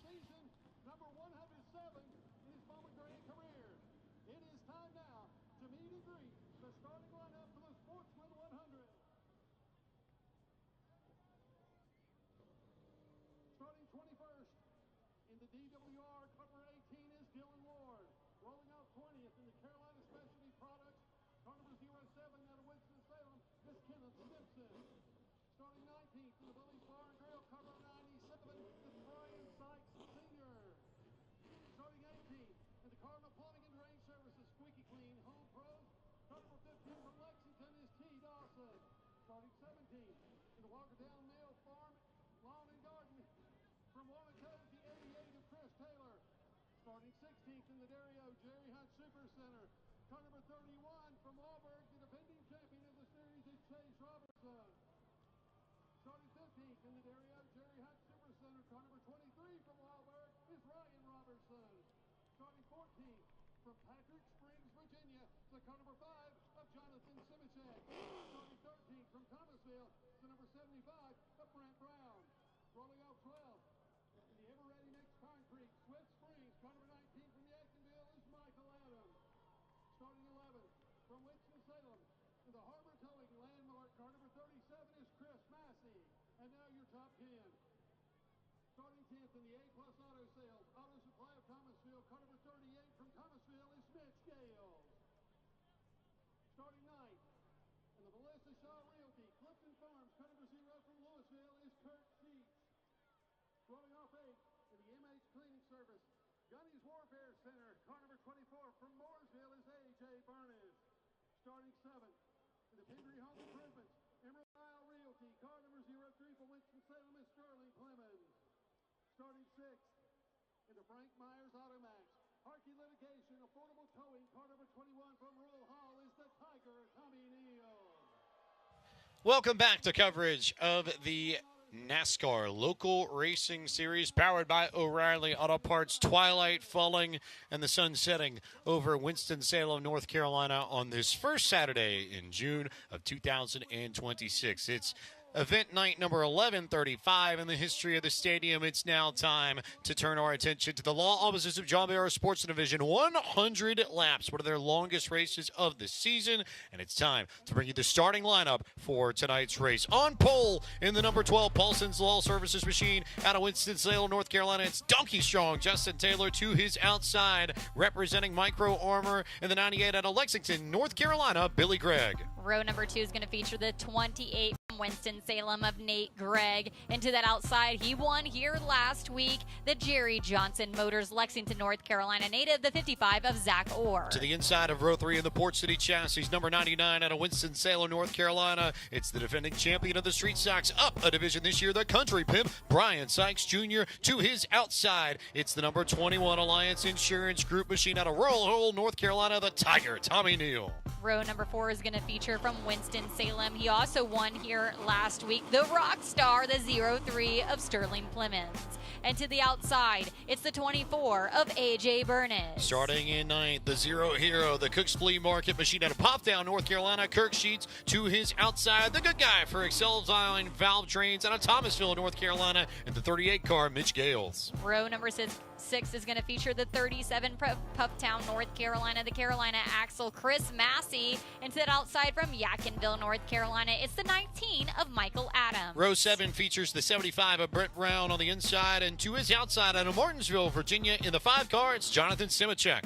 Row number 8 is going to have the 23 of Ryan Robertson on the inside. And to that outside from Walburg, North Carolina, the Davidson Steel 31 of Chase Robertson. Starting in 17th in the 88 Walkertown Mill machine out of Winston-Salem, North Carolina, it's Chris Taylor. And to his outside in 18th in the 15 machine out of Lexington, North Carolina, representing Tar Heel Septic, T. Dawson. Rounding out this field tonight in row number 10, we're going to have the 97 of Brian Sykes Sr. And to that outside, it's the 07 of Kenneth Stimpson. And then in row number 11, finally, the number 18 from Walburg, North Carolina, it's Dylan Ward. 100 laps and double points on tap for the law offices of John Barrow Sportsman Division. They have a handful of these every year. It is their longest race of the year. It provides for a little bit more strategy as well. We were talking about that amongst ourselves earlier, how usually these races are 20 laps. They're pretty quick. You have to make your way to the front. You can use a good car and find your way to the front of this field if you've got the time. And tonight, they've got the time to maybe shake up these point standings a little bit. In particular, this group from 2nd to 5th that we talked about right at the top of the show, 5 points between them. So somebody out of that group is going to try and get after Billy Gregg. I think, Jacqueline. I think. I could be wrong, but. Absolutely. Well, a 100-lapper is what's on the table tonight for the Sportsman Division. We even had some driver introductions and a special visit to the fans at the start of the schedule this evening. So everybody wants to be the one that takes home this special Sportsman 100 win tonight. There's also a special trophy that goes along with it. Side by side, they go down the backstretch, James. Let's strap in and get ready for this race. Pace car pulls to its place to the inside of the north turn, and for the 56th time, we go racing for 100 laps in the Sportsman Division at Bowman Gray. We are off and running, and Justin Taylor got a pretty good jump underneath Nate Gregg. Billy Gregg there, too, in the mix. Zach Orr also fighting a lot of strong cars already starting this race in the top 5. Saddle up, we're donkey strong to the front of this field. It's Justin Taylor leading the way over Billy Gregg. Behind him, though, they're stacking up just a little bit, trying to find a way to that inside lane. You got a lot of really, really strong cars up in the front. You've got Taylor, you've got the Greggs, you've got Orr, you've got Tommy Neal stuck on the outside, trying to find a place on that inside line. Can't find anywhere yet as Taylor continues to lead this bunch and lead this group. But just out of the corner of your screen, you can see that battle for 4th really getting big between Gregg and Taylor. And we have a yellow flag out for the first time as the 5 car of Jonathan Simicek is going to pull to a stop right near the start-finish line. Caution flag caution flag flies early in this race right here. And what we're actually seeing, and compared to a lot of the short features we've had throughout this season, is we're seeing the strategy unwind. We're not seeing a ton of contact early on. They want to be able to save their stuff till the end of this. And also, it's good that they're having the caution because you can kind of throw up saving your brakes out the window for this moment, but that's certainly going to be something they're thinking about in this late model race, being able to cool those brakes off and have something for the end should we have a long green flag. Nate Gregg pulled his car into the pits under this yellow, so worth noting that as they push him a checks machine. In the meantime, though, this is, as we mentioned before we went green, the 56th edition of a 100-lap Sportsman Division race here at Bowman Gray, dating back to the inaugural 100-lapper on July 16th, 1983. So they've been doing this for 43 years here at the Madhouse. Tommy Neal has the most wins in Sportsman 100 competition. He's got 4 of them to his name. So the Tiger, one of the big stars in this division, as Simicek will get the push back, courtesy of our friends at Citrus Safe, into the pit area here at Bowman Gray. So Neal's got the experience, but I think Orr has to have the hot hand, not only coming off the win, but remember, he missed the opening race of the season and has had to rally his way back in the points. Choose cone, by the way, in this race tonight. And so Orr, with all the momentum, is going to be the first car to jump to the outside, and Tommy Neal will follow suit behind. Will Sterling Clemens go up there? No, but Michael Adams will. So how about that? You got Orr, you got Neal, you got Adams. Oh, and Chase Robertson as well, looking to the high line, and Mitch Gales. Yeah. That's not a stacked outside line. Well, it's track position is certainly important. It's like, why wouldn't you take it? You can gain 6 spots there, as you saw Mitch Gales just do by taking the outside lane. Let's see if it'll work out for him. We're going to pick up that choose cone, though. Cone gets picked up. Nate Gregg gets back on the racetrack without a hood. He's not going to be able to catch back up to this field before we go green flag racing. So what does Tommy Neal do? To the inside, he goes, finds his space in third. How about Zach Orr with that great drive on the high line to try and clear Justin Taylor? Cannot get the spot away from Donkey Strong yet, but a big fight for the race lead already, and we're 6 laps in. Zach Orr trying to do it without having too much contact between him and Taylor, but he's going to try to pinch him down in the corner just a little bit as they head to turns 3 and 4, washing up just a tad, can't make it work. Tommy Neal now glued to the backside. We've got cars all around in turn 3. Double Robertson trouble up in the north turn as Chase and Ryan both go around. A few more cars stuck up there as well. The 97 machine. Brian Sykes Sr. is stuck there, and T. Dawson, the other car that has come to a stop and rejoin the race here. So the yellow flag comes out again for the second time in this Sportsman 100. And we will take a look at the Hudson Auto Works replay and see how this started. And I would say contact between A.J. Burness and Chase Robertson is the beginning of that story. Now, whether or not it goes all the way up, well, okay, yeah. Oh. Definitely, yeah. So just those two. I wasn't sure if the 18 machine might have been involved in that as well, of Dylan Ward, but he was well clear of them. So contact between Burness the Furnace and Chase Robertson brings us under yellow. We'll take a break. We'll be back with more action from Bowman Gray in just a moment.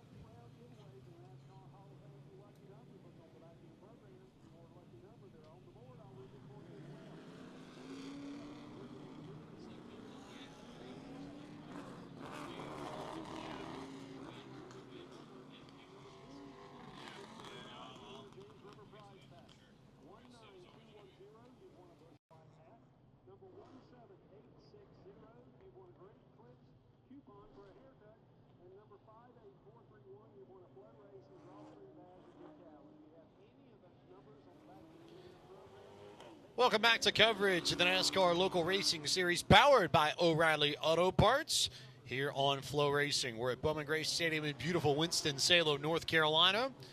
6 laps on the board here in this Sportsman 100, getting ready to go after it once again. I'm James Pike. She's Jacqueline Drake. We are feeling the heat in the booth. It's definitely a little bit warmer than it was, but I also wonder if that might be all the action on the racetrack that's partially culpable for that, too.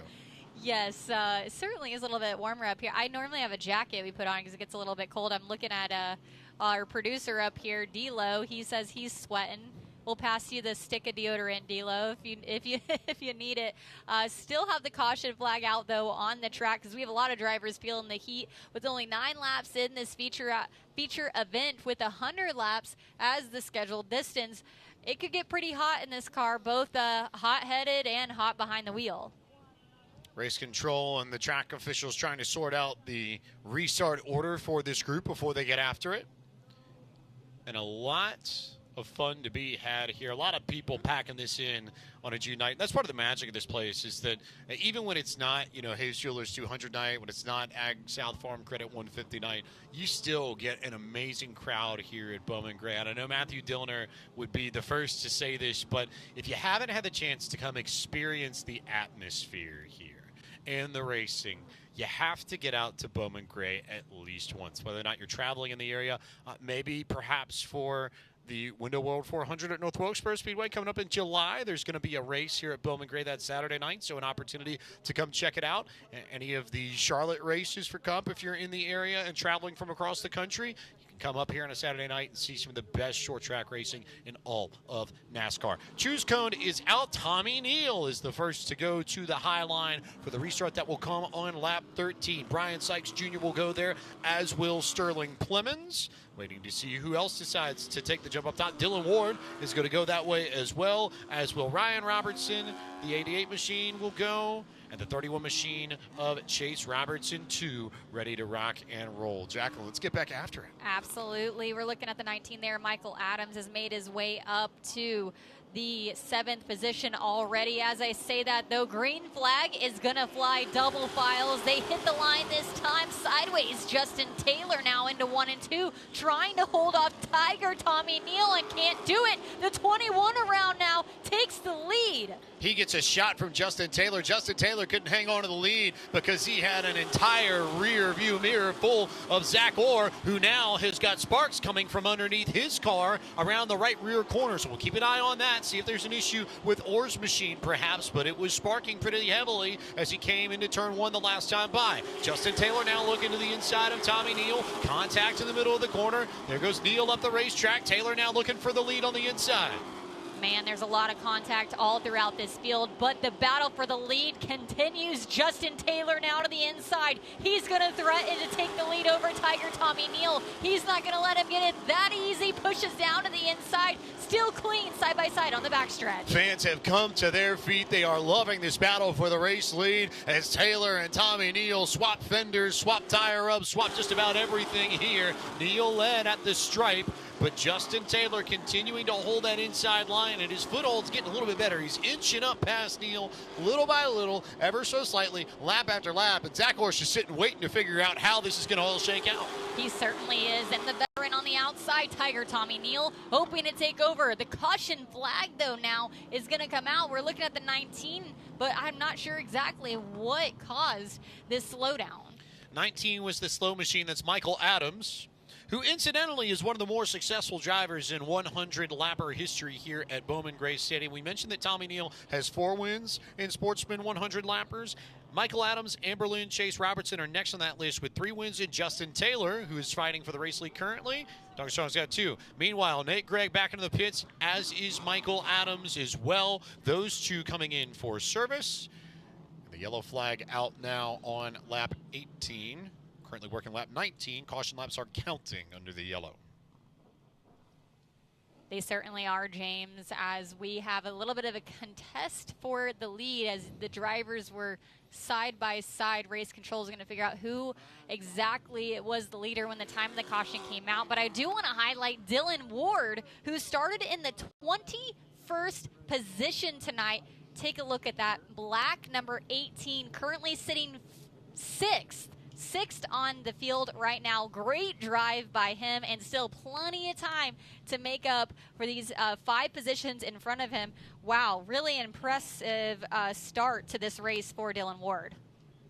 If you know you've got a good car and you get it early yellow, you can take it to the outside, jump. A lot of people get that track position, and I almost had a feeling, given how strong Dylan Ward has been here in competition when he's run, if you would have asked me who from the rear would have jumped to the outside on an early restart to try and get some track position, It's honestly probably one of the first names I would have said. So no surprise to me at all that he goes up to the top. Coming to the 2 and choose here.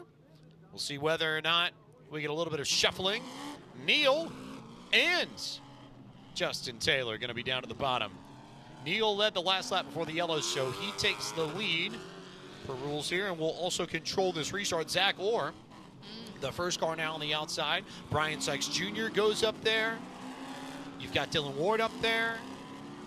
How about the zero here of Kirk Sheets, Chase Robertson, the defending champion of this division, running a partial schedule in 2026. T. Dawson also to the outside as well. 21 laps on the board. Restart coming here. Good jump for Orr. Good jump for Neal. Great battle here at the front. I have no idea how we are going to see this pan out in the corner. They bounce off of each other again. Absolutely no love lost between almost any of these top 4, as Dylan Ward's going to try and add his name into the fray as well. Side by side, the first 2 rows continuing to hold position as the battles go on. Hard fought Justin Taylor now to the inside of the 99, and Tommy Neal contact goes into the wall. Zach Orr now takes the point. Caution flag is out. Tommy Neal with heavy damage to the right front, and he is going to let Zach Orr know about it. He is not happy. Fans are on their feet. He's going to take Zach Orr out in the middle of the corner. Tommy Neal and Zach Orr make contact, and Neal's already got the window net down. He's ready to hop out of the car and give Zach Orr a piece of his mind. Fenders are flying and the drivers are out. The window nets are down. All bets are off. Zach Orr to the side of Tommy Neal. Over the top. He's on the hood. Zach Orr on top of Tommy Neal's car. I have seen a lot of things at Bowman Gray. I have not seen a lot of things like this where you've got one driver on top of another driver's machine, and Tommy Neal saying, if you want some, come get some. And track officials getting immediately in the middle of that to break that up. Birds are flying. Zach Orr not happy with this. Man, oh man, he's going to get back into that 55. Is it salvageable, James? Can he get back out there? Tommy Neal straight to the side of that 55. No love between these drivers. Law enforcement there also making sure they get in the middle of that to keep those two separated. I think the big question for Zach Orr is that the damage is going to be on the side that we can't see from our vantage point at this moment. So as Orr is able to turn around, we'll get a look at what kind of damage he's got on the left front of his car, and then we'll see what Tommy Neal thinks of all that as fans applaud and appreciation. Here's what happened between the two. There was contact between Orr and Neal, middle of the backstretch. Boom. I mean, wow. You'll see the 55 to the back, right rear clear up to that 21 almost. But then, I don't know. Now this angle, I'm thinking he moved up. Did the 21 move up, and then that caused the 55 to turn him into the wall? I think tough to say off that Hudson Auto Works replay who would be responsible or not, or if that wasn't a racing deal. What we will do, though, is go to a break as track officials sort all this out. Tommy Neal out early, fans applauding, and a wild night getting wilder here at Bowman Gray.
Welcome back to Bowman Gray Stadium, where things ignited at the front of this field in the Sportsman 100. Tommy Neal and Zach Orr come together, and Neal gets the worst part of it. You see the Tigers machine on the record, also getting reports that Tommy Neal's crew getting into it with Zach Orr's car over in the pit area. Interesting.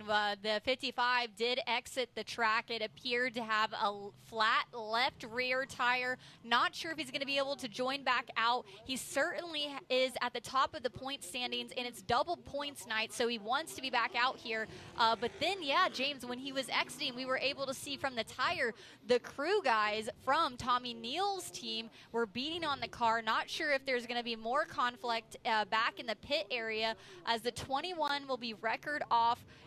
Clear to say that that's not going to be joining back the 21. And now we have a shot back into the pit area of the crew members running there. Let's look at the replay again on what just happened in slow motion.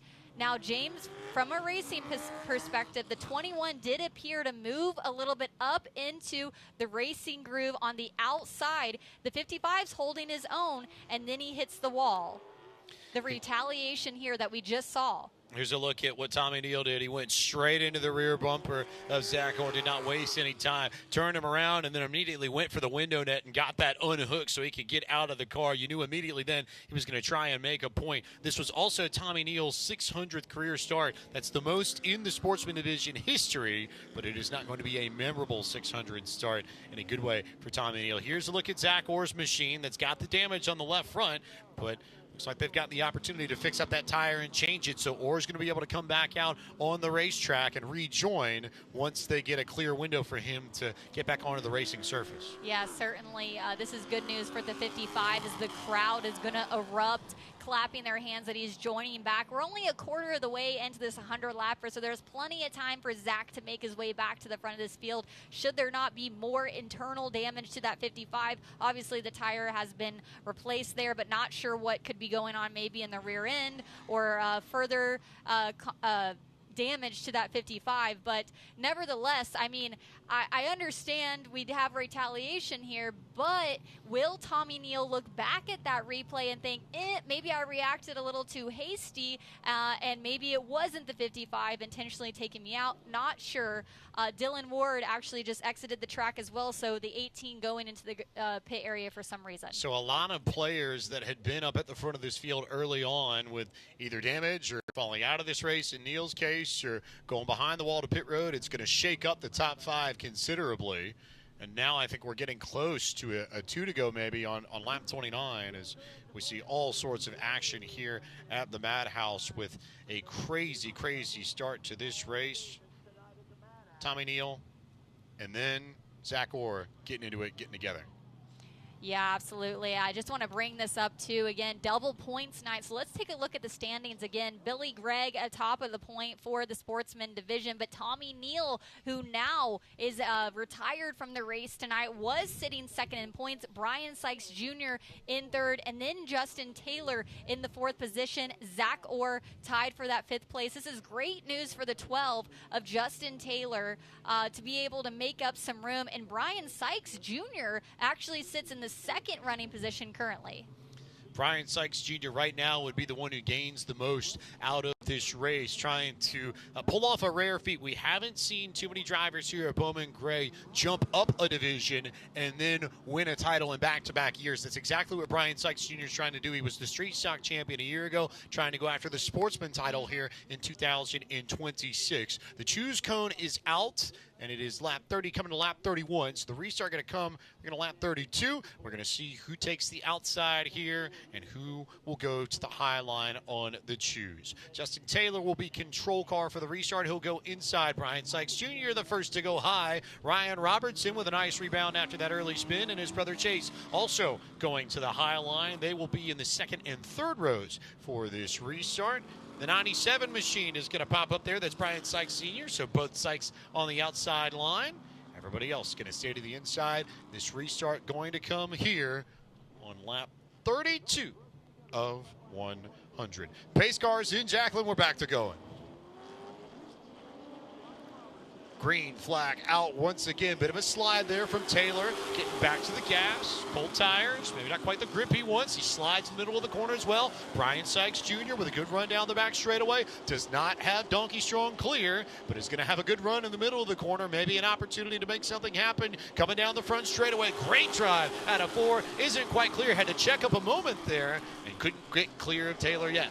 The battle for the lead continues side by side with Justin Taylor and Brian Sykes Jr. Justin Taylor trying to hold his own on the inside, moving up just a little bit to try to clear that 99, and he does it now as they head to turns 1 and 2. Now to the back straightaway, a little bit of gap, but further on back, we see a battle for the 4th position. Look who it is, the brothers Robertson and Chase Robertson, defending champion and multi-time champion of this division. Now up in the 4th position already. He was spun around at the entrance on pit road not too long ago in this race. We get to lap 35. He's now back up in the top 5, just behind Kirk Sheets, the Zero Hero, as Brian Sykes Jr. now tries to get to the rear bumper of Justin Taylor to make it a battle for the lead once again. Great run so far by Kirk Sheets, sitting in the podium position, but yes, now looking for the pass, the 31 to the inside of the Zero. He's going to do it. He's going to get around him. Into the 3rd position goes the 31 of Chase Robertson. Well, the Zero Hero had to check up and almost got turned around there, and then Ryan Robertson made some contact with Kirk Sheets, was able to get to the inside in the corner. Meanwhile, up at the front, you've got a good battle developing between Sykes and Taylor, and then Chase Robertson trying to give chase and get in there. We're settling in just a little bit. You'll see there's 1 and 2, a gap for 3rd, the 31, and a little bit of a gap between 3rd and 4th position. But running away now, the 99 and the 12, but the 99 of Sykes still all over the back bumper of Justin Taylor. Gonna try to see if he can take the point as we go now around 3 and 4, this time by 40 laps in the books. Double box here. You see Sterling Clemens get clear of Kirk Sheets. He'll take over the 4th position. He was working on that spot for the last few laps. So the Rockstar continuing to drive towards the front of the field. Sykes has not let go of Justin Taylor. He's still within a bumper's length, if that. Chase Robertson now comfortably sitting in 3rd, and Ryan Robertson, his brother, in 4th. Sort of running in their own little bubble, I think. Happy to let these two up front fight and maybe burn off some of their stuff, although continue to just make some laps here. A long way to go. 59 laps left in this Sportsman 100 double points night here at Bowman Gray. Certainly plenty of time left in this feature event. Again, there's the battle for the lead, 1 and 2. But look who it is. It's the 55 of Zach Orr now cracking into the top 10. Here he comes as the 98 now going to look to the inside. Did something just break on the 55? Keeping an eye on Zach Orr here. He's got some work to do to make up the track position after the contact and the incident with Tommy Neal. As Orr settling in at the end of the top 10, but not necessarily particularly running down either Billy or Nate Gregg, who are directly on track. Just in front of him is this contact there with Brian Sykes Jr. Made contact. The 75 of Brent Brown, I don't know. I think they were going around him. I think he was a lap car, James. Right, no. So the 75 of Brent Brown was a lap machine.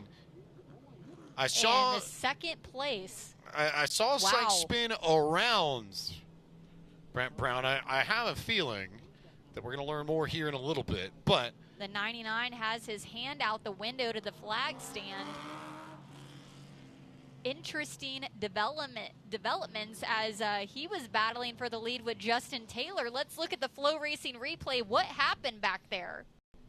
Our Hudson AutoWorks replay just off the corner here is going to show contact. Yeah, contact between Brent Brown and Brian Sykes Jr., who was racing for 2nd at the time. So now he, too, much like Zach Orr, going to have to go from back to front to try and gain some points. And now the person who stands to benefit the most from that incident, just in real time, Justin Taylor, going to be the big one here, who's been able to stay up towards the front of this field. Now, Justin Taylor has had quite the night, battling first with Tiger Tommy Neal, and then battling there with Brian Sykes Jr. And both of those competitors, well, the 21, we know what happened with him, but then the 99 now getting sent to the back, so that gives a little bit of space here for Justin Taylor. But interesting what happened there with the lap car. Oh, man. James, things are unwinding, and we are not even halfway yet. So a lot of chaos there. Saw Dylan Ward also go into the pit area alongside the Furnace, AJ Burness. One of the better nicknames we have here at Bowman Gray, I think. So these drivers continuing to complete some laps under yellow. If you're in this race, Jacqueline, you have driving experience. You've been behind the wheel. You know what it's like to be one of these drivers in that sense. Mentally, where are you at if you haven't been around these yellows, but you know you've had a lot of them? Are you sort of unraveled or unnerved by this, or where's your mind at in a situation like this? Yeah, certainly you want to be able to keep the nose clean, keep the fenders clean, and just tick off as many positions as you can.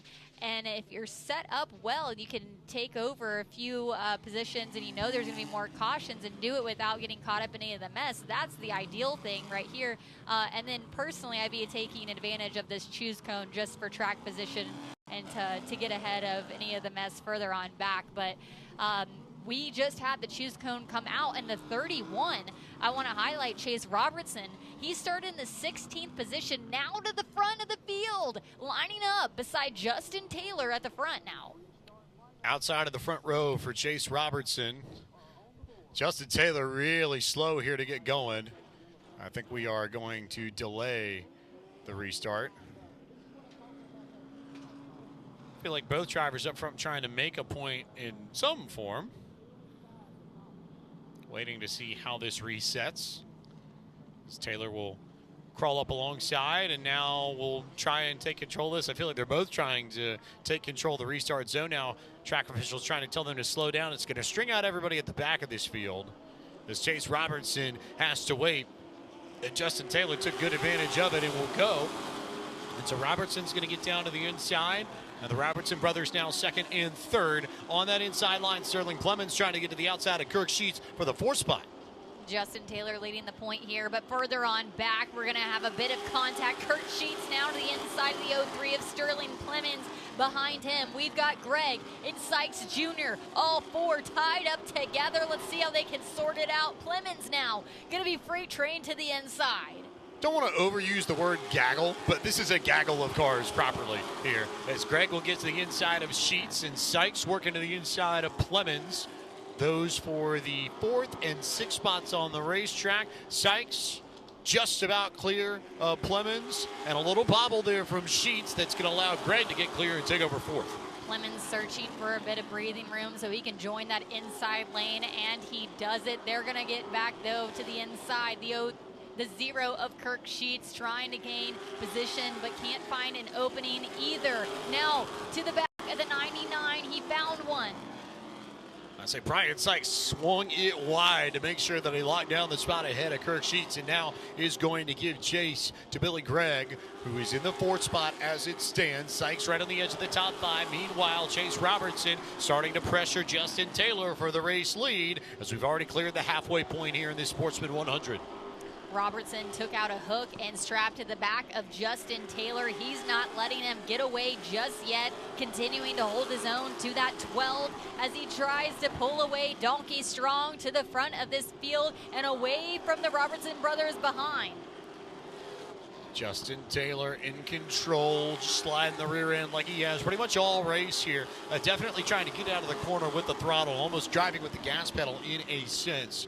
Robertson's car a little bit more planted, a little bit more firm on corner exit, but still in the second position as it stands. He's not been able to clear Justin Taylor, though he's got time. He's got 42 laps to make it happen and jump up one more spot on the pylon to try and earn another trip to Carolina Wood Floors victory lane. A little bit of contact there as they clear the lap machine of Brent Brown. That might drag Ryan Robertson a little bit closer to this, but as it stands, Donkey Strong 1, Chase Robertson 2. Robertson still holding his own behind Justin Taylor. A little bit of bump, nothing too aggressive just yet at the line. 60 laps in the books, 40 to go in this 100-lapper. Another bump now in 1 and 2 down the back straightaway. Let's see if it happens again in 3 and 4, and it doesn't. Justin Taylor able to hold his own. Again, the 23 of Robertson, though. The brothers sitting in the third position, watching this iron out. Greg Sykes in fourth and fifth to round out our top 5 currently. I think if you're Chase Robertson, you're not necessarily concerned about the lap count or the gap or the strength of Justin Taylor's car. I almost think you're trying to keep an eye on what's happening in fourth, in fifth, in sixth. You're watching Billy Gregg, you're watching Brian Sykes Jr., and you're watching the 03 of Sterling Clements as A.J. Burness is going to pull down into the infield grass and is going to try and get it behind the wall over in 3 and 4, so we'll stay green flag racing. But I think you're sort of managing this gap if you're Chase Robertson, and if for whatever reason you start seeing a battle between your brother Ryan and either one of Greg or Sykes, that's maybe when you go. But for now, if you're Robertson, I think you're happy where you are. Absolutely, and we have plenty of time left in this. Justin Taylor just really washed up in turns 1 and 2 around the lap traffic of the 88. The caution flag now going to come out.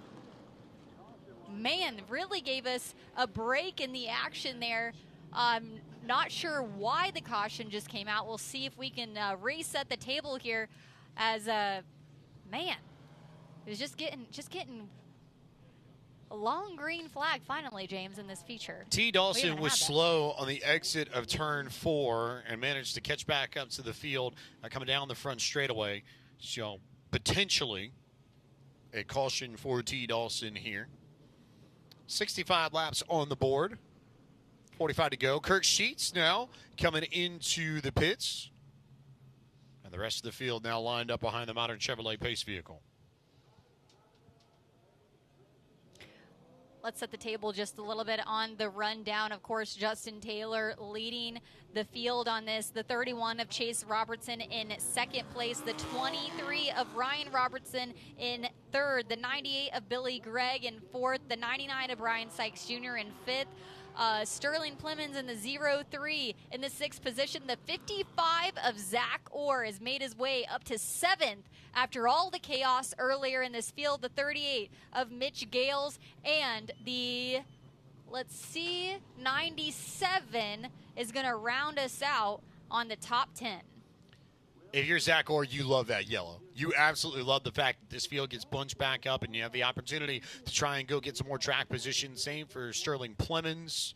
Dylan Ward also with an opportunity as well. Curious to see what sort of changes that Kurt Sheets might have made to his car. You would anticipate that he might try and go up to the high line on this. But we'll have to wait another lap before the choose cone comes out. They are waiting. They are ready. But they are not placing the choose cone on the racing surface just yet. So we'll have at least one more lap before these drivers get to their 2 and choose. This is the moment in time. We are on lap 67, I know. And this is the moment in time where it really shows if you were able to save anything. Save your tires, save your brakes. What do you have left? We're approaching where the feature length is normally on a weekly basis here and not a 100-lapper. Which drivers have saved their equipment to this final push and which drivers haven't? Some further on back in the field that could take advantage of this choose cone certainly could be a contender that we haven't seen all night, James. So this could be quite the mix-up. Choose cone is out. Justin Taylor still to the inside. The 31 of Chase Robertson jumping up to the outside and following that outside lane. The Brian Sykes Jr., Mitch Gales, and the 15, T. Dawson, is going to also hit the outside lane. Curious to see whether or not the Robertsons work together to get Chase down to that inside line. We saw it on the last restart. We'll see if they try and do it again.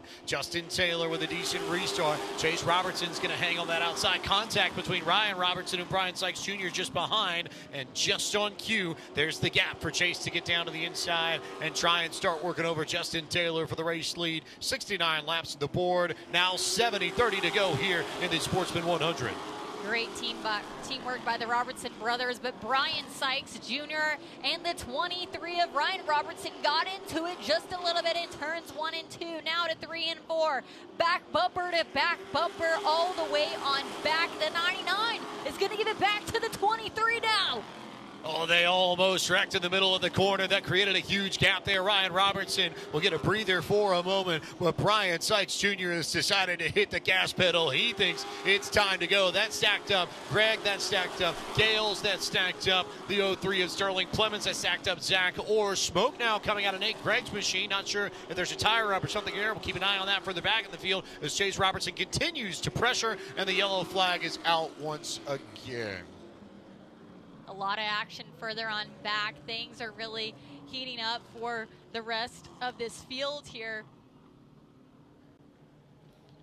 You see the smoke coming off the back of Nate Gregg's machine, so he will bring that car to the pit area and get it serviced. We saw that smoke just a moment ago, and Race Control caught it about the same time we did and threw another call 811.NC yellow flag for the smoke.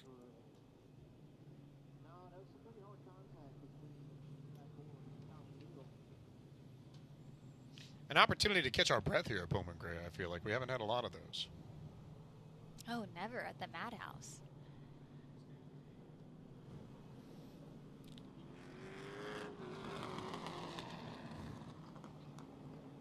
Track officials going to sort out the restart positions here and the lineup, as we'll see this time by if we're going to get the choose cone. Haven't been alerted yet.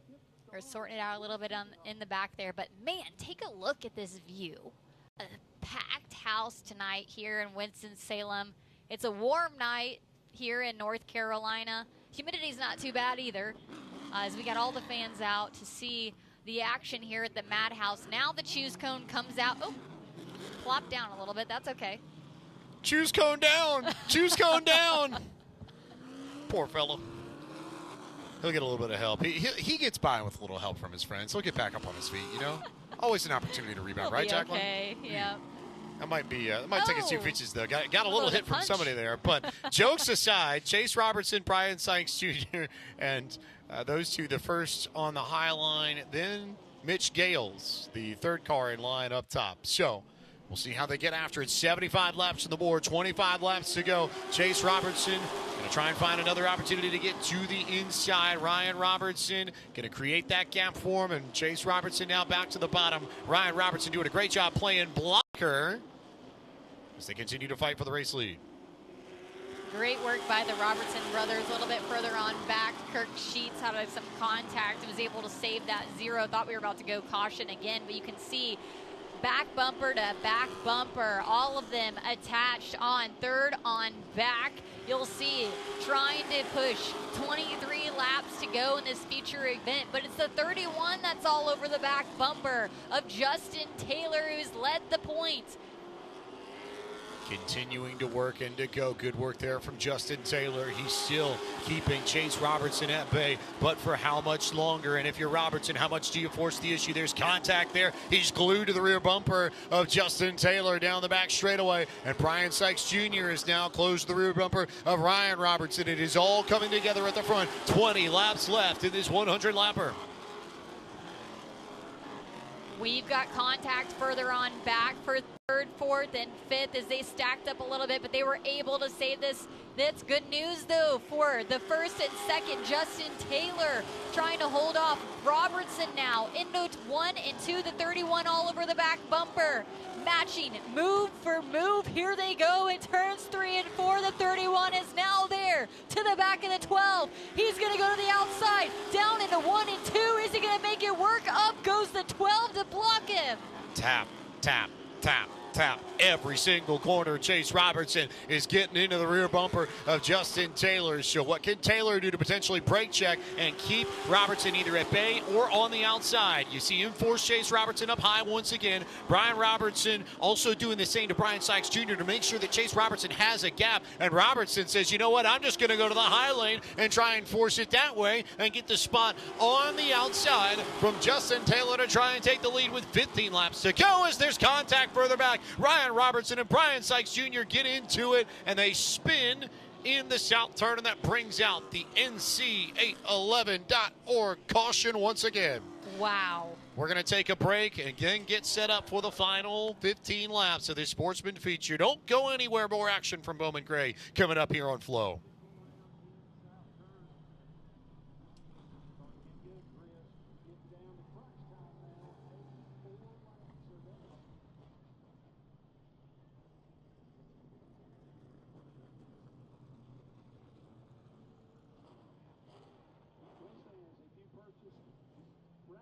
seconds, and I hope you did, from the Bowman Gray Stadium Racing Ladies Auxiliary. Those racing in just a few moments will be calling out the winning ticket to the Bowman Gray Stadium.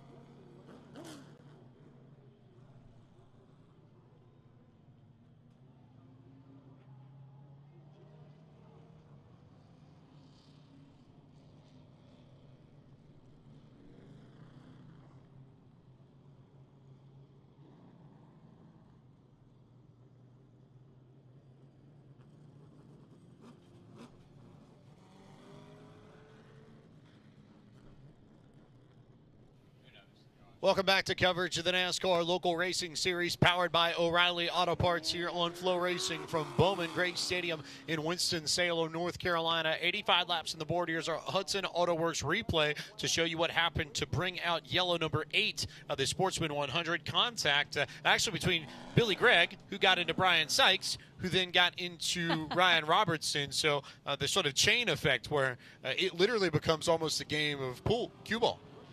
Definitely a domino effect, and easy to have that happen here on such a short track at Bowman Gray. And not many laps left in this 100-lapper now. So all bets are off, James, on who's going to be able to bring home one of the marquee events in this division. We've got a car stopped over in turn 4, and now we're going again. So guess everything's okay with the 98 of Billy Gregg. But here comes the field all night. Justin Taylor has been battling off his competitors to hold the point in this feature, but currently the 31 of Chase Robertson. He bested him right before that caution flag came out. He was about to get the pass, James. Will he take the outside on this cone and overtake Justin Taylor? He was about to go to the inside and make that work. Emphasis, though, on the about more than anything else. Chase Robertson with a big opportunity to try and make the pass and did not move Justin Taylor out of the way. Definitely got into him, didn't move him. Also didn't get the race lead either. And now we are approaching 10 laps to go in this race.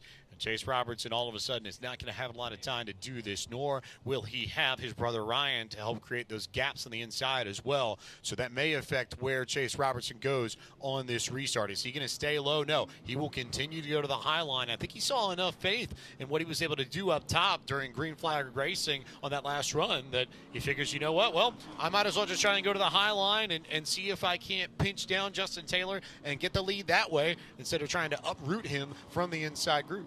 Absolutely. He's saying, let's send it. There's not much to lose. So we're about to find out what's going to happen. The 0-3-2 of Sterling Clemens, who's now to that inside lane in 3rd place. Green flag racing once again. 2 leaders off and away they go. Good gap on 3rd and 4th. Brian Sykes Jr. going to try and clear Clemens. Robertson looking to try and get to the inside of Justin Taylor, and does. Easy work there. So now it's going to be a lot of the rear bumper magic that we had seen for a lot of the previous green flag run. Sterling Clemens to the inside of Brian Sykes Jr. to try and take the 3rd spot. Can't complete the pass yet. And Justin Taylor's been able to hang on and contact further back in the field. 1 car is around. It's Chris Taylor that brings out yellow flag number 9 on lap 91. The 88 involved there as he's going to drive backwards on the track. I think he might be making a point there to one Nate Gregg. And the fans accordingly all rise to their feet right around that section where Chris Taylor parked the car. So Taylor knows he got into him. Sent the message. Nate Gregg drives on. The fans here showing their appreciation. We're going to take another break. We'll reset the final few laps of this Sportsman 100 after this.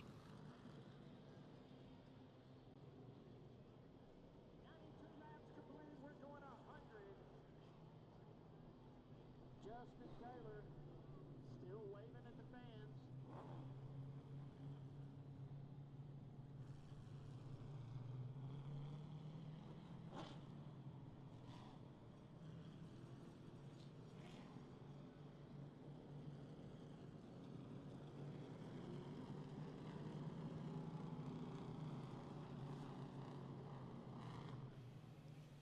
Welcome back to Bowman Gray Stadium in Winston-Salem, North Carolina. Coming to the end of the Sportsman 100 lapper, 93 laps on the board here at the Madhouse, and Justin Taylor has been up towards the front for almost all of them. Almost all of them. He's been pretty much at or near the top of the pylon the whole race.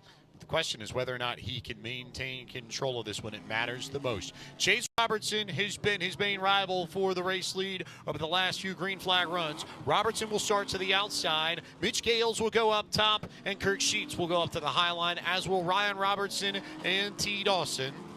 But the rest of the field will take the inside. Jacqueline will get after it on lap 94, coming to 95 of 100 laps.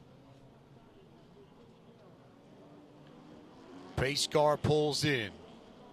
Justin Taylor with another opportunity to go. Contact there between Taylor and Chase Robertson as we're back to green flag racing. No opportunity for Robertson to duck down to the inside this time. He's going to have to hang it high and wide to try and get around Justin Taylor and maybe keep Brian Sykes Jr. at bay.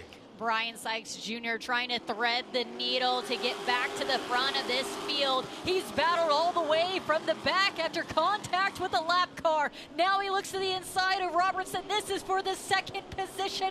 He's earned it. He's battled. Will he get by him? He now has a nose over him as they turn into turns 1 and 2. Now the battle to hook in Justin Taylor for the lead. Oh, he gets hooked into the fence. Brian Sykes Jr. gets turned on the wall. He makes contact with Chase Robertson. He can't get into Chase Robertson. I know he wanted to repay the favor for a split second there. And the yellow flag comes out once again. There's a fender over in the corner. And we'll keep an eye on Brian Sykes Jr. and Chase Robertson. They make contact racing for second. Ryan Robertson there to play a little bit of defense on brother. And Brian Sykes Jr. sort of pinned there on the inside. Doesn't really have a lot of room to go. A lot of brotherly love between this 31 and 23. We've seen it all night where they've been able to work together and to benefit in their track position here. But the 99 of Brian Sykes Jr. losing a lot of that right side and ultimately a lot of contact with just 2 laps left to go. Here we go. We'll get a look at it one more time with our Hudson AutoWorks instant replay. Contact there. This had a little bit of Tommy Neal and Zach Orr shades to it. Whoa. Where they get into each other on the back straightaway, and you see the fenders immediately come off of Robertson's machine. Wow. Could have been very close. We also are on the edge of a green-white checker if we need it. And you saw Brian Sykes. He got into Chase Robertson there a little bit going into the beginning of the north turn. But the fender has been cleared. 99 laps on the board coming to the scheduled distance, so I think we might be getting a little bit of bonus racing here, Jacqueline.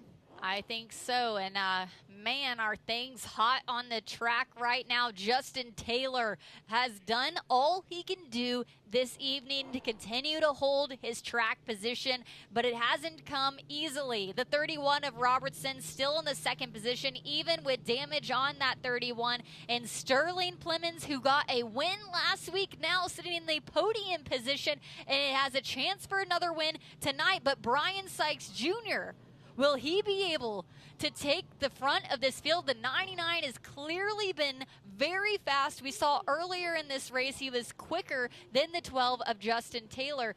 But, man, I'm excited. I'm getting excited, James. See, the problem for Brian Sykes Jr. is that per the rulebook here, we should have a single file restart to wrap this race up, and that's going to be tough to try and get from fourth all the way to the lead. Not impossible, but definitely going to be tricky. He might need a little bit of help, a little bit of contact between anyone of Taylor or Robertson or Plemons to have a shot at this. As lights are off the modern Chevrolet Pace vehicle, we're going to come back to it. We're going to take the green, then the white, then the checker, unless we get a yellow, Jacqueline. So who knows what's coming up here in 2 laps. Justin Taylor going to bring it slow down the backstretch to lead this field back to green. Pace car is off again. One more time. Can Justin Taylor play enough defense to come home with another 100-lapper in the Sportsman division? He's going to go low, and Chase Robertson's going to go to the high line. He's going to give up that high line to Robertson, who got up in the marbles and got loose in the corner, and now is going to have to track him back down in the next lap and a half. They stacked up behind 1 and 2. Taylor leading the way. Robertson hot on his tail. Down to the inside he goes. Can he gain position?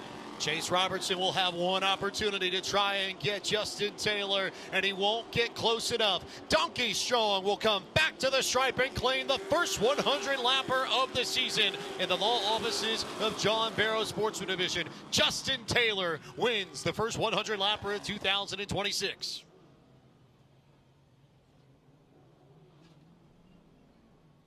A lot of congratulations there for a whole bunch of drivers. Ryan Robertson coming to show a little bit of love, and Justin Taylor will come back around to get the special embroidered Bowman gray checkered flag. That a coveted prize here in this part of North Carolina, Jacqueline. Absolutely. The crowd is going to erupt all around the Madhouse tonight. The 12 of Justin Taylor earned his stripes on the back of that donkey. Donkey Strong going to be the winner this evening in the 100-lapper Sportsman Division feature race. Congratulations all across the stadium. Cheering, clapping. He heads to the backstretch to join the fans. A moment of appreciation for Justin Taylor, who now will go into a tie for second amongst active drivers at the stadium. It's his third career win in a 100-lapper in the Sportsman Division. It's the 12th win of his career in the division. That ties Kevin Neal for 34th on the all-time sportsman wins list. Is Donkey Strong going to get out of the car and give a bow to the fans on the backstretch, or as they're known here, courtesy of track PA announcer one Chris Carter, the backstretchers of Bowman Gray. What a beautiful scene that was. That was awesome. Nice tribute there to Kyle Busch as well with the bow on the back straightaway, as Justin Taylor is going to bring the car back around here. Looks like he's getting a little bit more love from some of his friends there, as he'll get the flag back and now is going to have the opportunity to rev it up a little bit and celebrate with some of his people.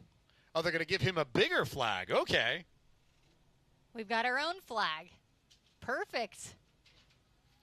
Makes it a little bit clearer who's behind the wheel of that thing if you didn't know already. That Taylor, big and bright and orange and very easy for all to see. He'll pull it into victory lane. We'll send it down to track PA announcer Randy Pulliam for victory lane. A lot of folks going to celebrate with Justin tonight in that Donkey Strong. Car number 12, sponsored by the Winston-Salem Fairgrounds.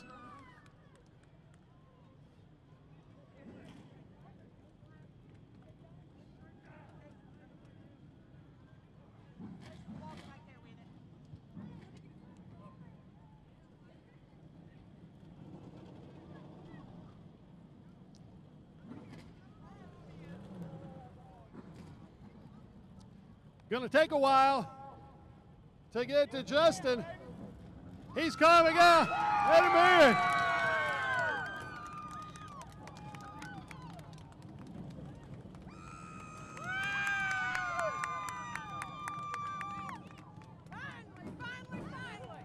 Justin.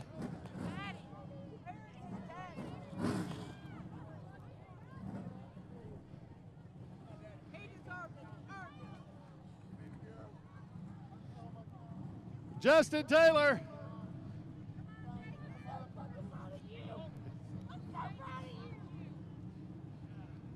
Justin, let's head over here to the Carolina Wood Floors Winner's Circle and have a moment with you. Justin.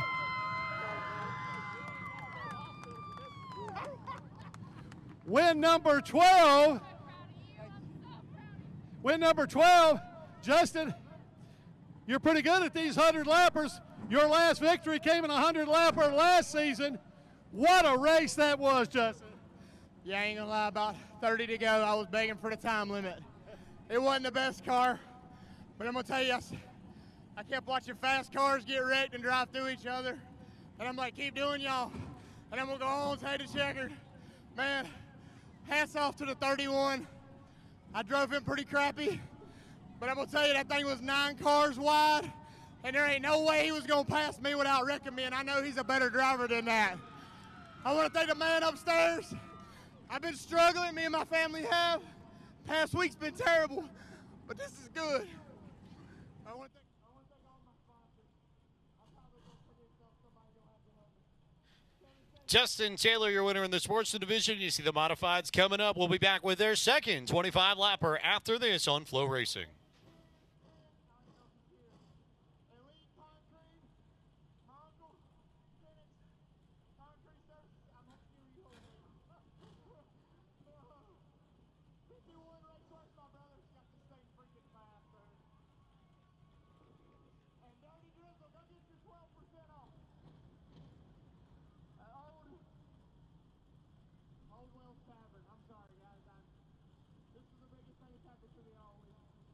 Congratulations, ladies and gentlemen. Justin Taylor picks up the win in the Sportsman 100. Hi, race fans. Get your tickets out. If you bought a raffle ticket from the Bowman Gray Stadium Racing Ladies Auxiliary, the number's on the board for $630. The number 64694. Once again, that number 642694. You have that winning ticket. Make your way up to the press box where you can collect $630, courtesy of the Bowman Gray Stadium Racing Ladies Auxiliary. And now I'm going to send it upstairs to my announce partner, Chris Carter, so you can meet and greet the starting lineup for the second 25-lap event for the Brass Golf Car Modified. Thank you, Randy Williams, starting 26 in the number 3 is Randy Wood. Starting 45th in the 68 is A.A.D. Collins. Starting 24th in the number 77, Susan Hartwell. Starting 23rd in the number 11, Corey Lovett. Starting 22nd in the number 35, Brandon Butler. Starting 21st in the 69, John Holland in the 4. Starting 20th in the number 39, Gerald Dawson Jr. Starting 19th in the 17, Lonnie Oakley. Starting 18th in the number 92 is Brody Jones. Starting 17th in the number 82 is Mason Larson. Starting 16th in the 55, Jeremy Gerstner. Starting 15th to 44, Daniel Beeson. Starting 14th to 00 of Danny Price. Starting 13th to number 12, Reed Ward. Starting 12th in the number 5, Randy Butler. Starting 11th in the number 75, Lee Jeffries. Starting 10th in the number 64, Ethan Toole. Starting 9th in the number 9, Kyle Southern. Starting 8th in the number 83, our previous winner of our first race, Tim Brown. And guess what? He's only Welcome back to coverage of the NASCAR Local Racing Series powered by O'Reilly Auto Parts here from Bowman Gray Stadium in Winston-Salem, North Carolina. We just wrapped out the 100-lapper for the law offices of John Barrow Sports Division on double points night here at the Madhouse. We now turn our attention to our second Twin 25 for the Brad's Golf Cars Modifieds, and we are ready to go and give you the starting lineup for the second modified race of the evening. Starting on pole in the Mantle Realty, number 07 out of Walkertown, North Carolina. It's the real deal, Riley Neal. And to his outside in the Harper, number 10 out of Newtown, Pennsylvania, it's Mike Speeney. Starting in row number 2 on the inside is the 99 from Mount Airy, North Carolina of Jordan Fleming. And to that outside from Kernersville, North Carolina in the Citrus Safe, number 6, Slate Myers. Starting at the inside of row 3 in the Carolina Drilling, number 4 out of Walnut Cove, North Carolina, it's the working man, Jason Myers. To his outside of the Triad Chimney Suite, number 51 out of King, North Carolina, the Snowman, Junior Snow. Row number 4 is going to feature the points leader in this division, the number 1 of Burt Myers. And to the outside, he won the first 25-lapper tonight. It's the 83 of Tim Brown. Starting in 9th, the number 9 L&R Transmissions machine out of King, North Carolina, Kyle Southern rounding out the top 10. The number 64 machine representing BK Auto Sales out of Lexington, North Carolina, Ethan Truhl. Starting in row number 6 to the inside from Walburg, North Carolina, it's the 75 of the Phoenix Packaging of Lee Jeffries. And to that outside from Pufftown, North Carolina, the Carolina Triad Choice Realty, number 5 of Randy Butner. Starting 13th, the AAR Roofing, number 12 out of Winston-Salem, North Carolina, it's Dean Ward. Starting 14th out of Monroe, North Carolina, and the Coble Enterprises 00, it's the Flying Taco, Danny Probst. Starting in 15th this evening from Kernersville, North Carolina, it's the Kogar Plumbing, number 44 of Daniel Beeson. And to the outside from Wesley Chapel, Florida, it's the 55 of Jeremy Gersner. Starting in 17th out of Kernersville, North Carolina, and the number 82 Can-Am off-road car, it's Mason Lawson, the rookie, to his outside. Out of Statesville, North Carolina, and the number 92 machine representing Colors Edge, it's Brody Jones. Starting 19th from Winston-Salem, North Carolina, it's the number 17 of Lonnie Oakley. And to that outside, it's the 39 of Gerald Robinson Jr. Starting in 21st out of Winston-Salem, North Carolina, in the number 69 Quality Automotive machine, it's John Holloman IV.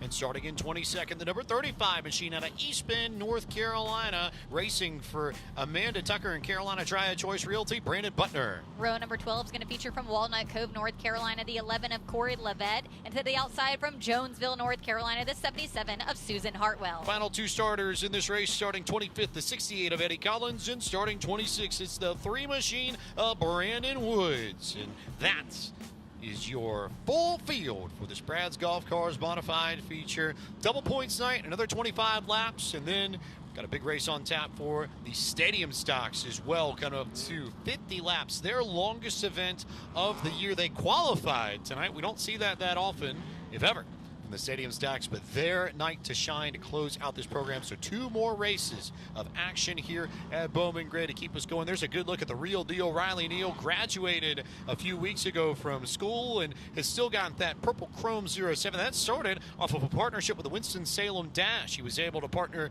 with the local minor league affiliate in the High A South Atlantic League for the Chicago White Sox here in town. I got the opportunity to carry the Dash's colors at the Madhouse Classic in February of last year over Clash Weekend, and he's just sort of kept that purple chrome 07 since. It's kind of become the real deal's thing. We'll see what kind of work Riley Neal can do. That another family related, of course, to Tiger Tommy Neal, and continuing the family theme, it would be fitting if Riley Neal might be able to break through the same way that Slate Myers did a few weeks ago and get his first trip to Carolina Wood Floors Victory Lane. Jimmy Absher pulls the modern Chevrolet Pace vehicle off. And these are the drivers that live by the grace of God and 600 horsepower. The Brad's Golf Cars Modifieds are away for their second race of the night. And Riley Neal is able to clear everybody here just about. Mike Speedy trying to work it on the outside, but just can't quite get there yet. Firing off into turns 3 and 4, Riley Neal leading the point over Mike Speedy. Lots of drama with him last week, but the 99 not far behind. Shot from behind, the 07 goes up down to the inside, the 10 of Mike Speedy looking to take the lead. Mike Speedy in control of this. One car off the racetrack and now back on it. It's the 92 machine a little bit further back in the field of Brody Jones. As Speedy now stuck on the outside. Riley Neal makes contact, then checks back in line. Riley Neal not going to let him have it that soon. Bumper tag now from behind the 99 of Fleming, all over the back of Riley Neal. To the inside he goes, sideway the 7, but he catches it. Riley Neal using all kinds of front bumper he's got to try and get Mike Speedy loosened up the racetrack. The bumper's still okay enough, but Riley Neal only stuck in second. Meanwhile, Tim Brown a little bit further back, working to the outside of Junior Snow, and he's got Burt Myers in tow right behind. Myers brothers lining up behind Brown to try to make their way to the front of this field on a short feature event. You'll see them side by side. The 1 now going to get to the inside in front of the 4. Everybody all separated by maybe about a car length at best. Not a lot between anybody here in the top 10. Speedy starting to gap Riley Neal. That's actually probably the biggest gap you're going to see. He checked up in the middle of the corner there and stacked up Jordan Fleming in third. Pretty good going into the south turn last time by. Speedy continuing to lead the way. A little bit of a gap here, able to take a moment and take a breather after a hectic start to this feature. The 07, though, of Riley Neal getting a lot of pressure from Fleming. Jordan Fleming all over the back bumper of Riley Neal. That's where all the action is centered on now. Neal does not have the same kind of pace. He ran it up the racetrack there in the south turn. That actually might have checked up Slate Myers more than it checked up Jordan Fleming. But in either case, Fleming now with a big shot there, middle of the north turn. Slate Myers sitting in that 4th position after finishing 2nd last week, and a great follow-up finish yesterday in his first ever late model start. Now sitting in the 4th position, trying to buy forward. Nothing doing for Riley Neal yet. He's actually finally been able to get some breathing room away from Jordan Fleming. And then Slate Myers there in 4th. Junior Snow in 5th.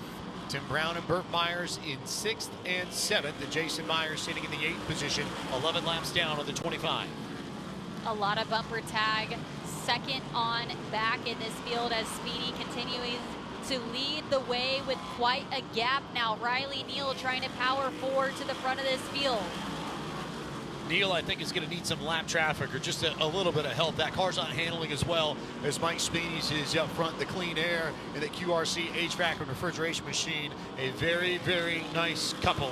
And he has been able to drive away from this field as we cross the halfway point. One car, though, sliding. Danny Probst, the Flying Taco, is going to bring out the first caution on lap 13 incident just coming out of turn 4, the exit of the north turn. Clean and green up until this point. Mike Speedy had quite the lead thus far. However, that yellow flag is going to bunch everybody back up.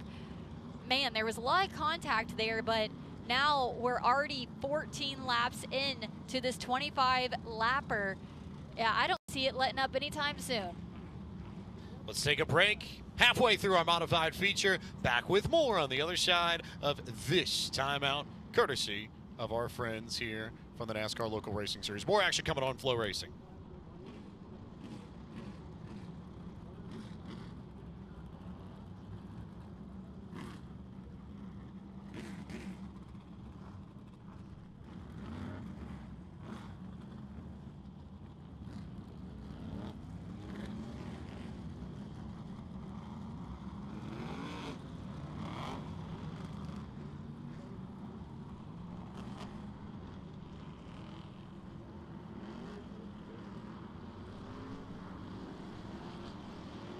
Getting back after it and getting ready to go. Mike Speedy on the gas pedal doing a nice job of getting back up to the gears. Riley Neal just drives right into the back of him. I think he had a feeling that it was either that restart or nothing, and he didn't get anything out of it, so now he's going to have to try and claw his way back. But we saw how well Mike Speedy's car handled under green flag conditions last time by, and now here comes Speedy trying to hold off Riley Neal once again.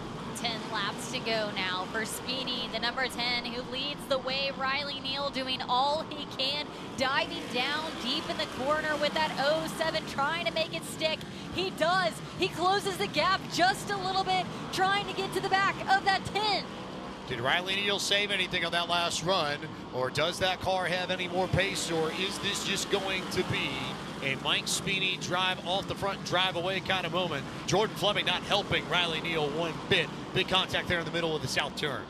Mike Speedy certainly showing that it is his night in that number 10, leading the way over the 07 and Fleming. Not much movement from further on back in position, but the 99 pushes to the back of the 07 as Riley Neal continues to wash up just a little bit in 3 and 4. And Mike Speedy continues to get smaller and smaller and smaller out of his windshield. Mike Speedy driving away with this, now coming to 5 laps to go, and Speedy is well in control of proceedings and ready to shake up the point standings too.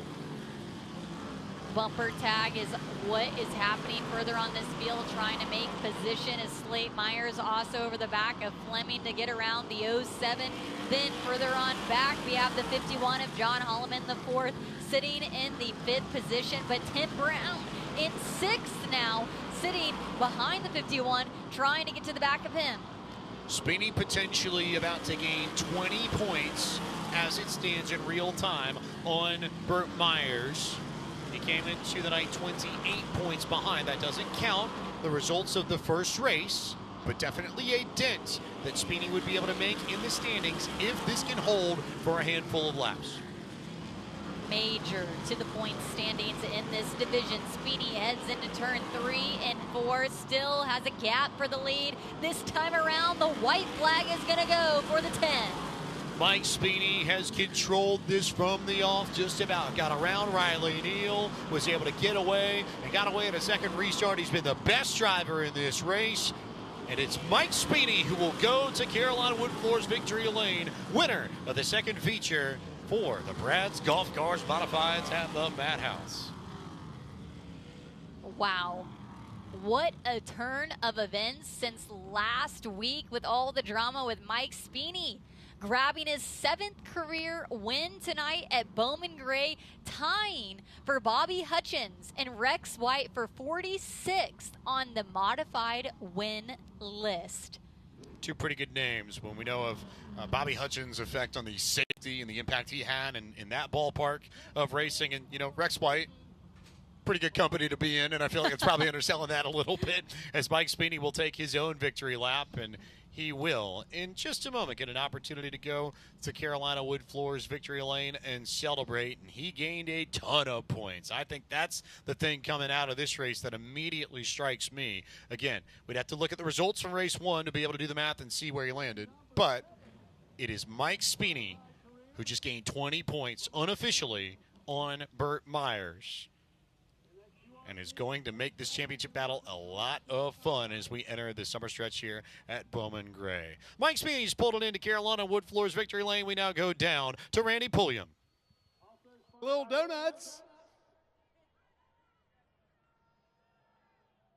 Mortgages done fast. Sharploans.com.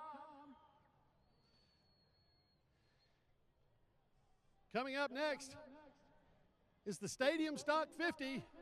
We'll have a quick word with Mike Spini.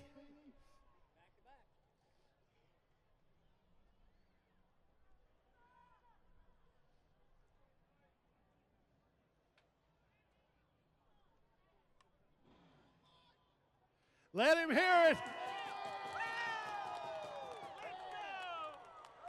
Mike, let's head over here to the Carolina Wood Floors Winner's Circle. Mike, picked up your 2nd win of the season. You always seem to be involved. Tonight, it was involved in a good way. Yeah, we got ourselves in a hole with qualifying, and, you know, Justin made some really good adjustments, and we kind of had to plow through the field in the first race and got ourselves in a position to win for the 2nd race. I know you need to thank your sponsors. Yeah, I got to thank QRC and the Eller family. They've been so good to me. I got to thank P3 Power Washing, Sharp Mortgages, Little Donuts. Gotta have those little donuts. Congratulations, Mike. Win number 2 of the season. Mike Spini makes it interesting in the mods. One more race coming up. It's the longest race of the season for the Q104.1 Stadium Stocks. Their 50-lapper on the other side of this break, as we have more action coming from Bowman Gray Stadium live on Flow Racing. They qualified for their starting positions except for the top 6 had a redraw. Starting 24th in shotgun on the field. Sweet cover 83 from Tobacco Village, Michael Cate. Rolling up 23rd in the Alpha Quality Drywall. Carolina Disco Turkeys cover 27 from Tobacco Village, Austin Cate. Starting 22nd in the Honey Pot Bakery, Young Florist, Carter Machine for Clemens is J.B. Rhineberry. Starting 21st in the Right Choice Plumbing, Reston Pros, Pharmacy Road 3 from Kernersville is Grayson Lee. Starting 20th in the Andrews Gutters and Home Repair, Koger Plumbing. Carter 8 from Winston-Salem is Jaden Andrews. Brandon Vaughn in the 6-7 Racing MB Motorsports, Carter 14 from Louisville will start 19th. Starting 18th in the Andrews Gutters and Home Repair, Koger Plumbing, Carter 18th. From Winston-Salem is Billy Andrews. Starting 17th in the Carolina Disco Turkeys, Alpha Quality Drywall, Carter 51 from Tobaccoville is Andrew Case. Starting 16th in the Cheeky Surf Cosmic Hearth Games, car number 5 from Bunker, Rashawn Florida is Andre Chavez. Starting 15th in the Andrews Gutters and Home Repair, Coker Plumbing, car number 45 from Winston-Salem is Keith Bryant. Starting 14th in the York Service Station from Knoxville, Highway 55 of Rockingham, car number 46 from Ellerby is Colton Brown. Starting 13th in the Ever-Ready Mixed Concrete for Bird Lawn and Garden, car number 64 from East Bend is Ricky Wall. Starting 12th from Lexington is car number 29 for Christian Bowen. Rolling up 11th in the Low Donuts CMC Interiors, car number 88 from Lexington is Zach Taylor. And now your top 10. Starting 10th in the Driven Creations Custom United Flex Space, car number 60 from Boonville is Brad Nikolowski. Starting 9th in the Clifton Plumbing, car number 16 from Arcadia is Stephen Sanders. Rolling off 8th in the QRC HVAC and Refrigeration Facility System Services Incorporated, car number 2 from Advances, Carson Reed. Starting 7th in the Bendy Straw Dean's Tree Service, car number 44 from Moxville, it's Blaze Sanders. Rolling out 6th after the redraw. He was your fastest qualifier with a 15.566. Is the Triumph Florentine Incorporated, car number 80 from Advances, Luke Smith.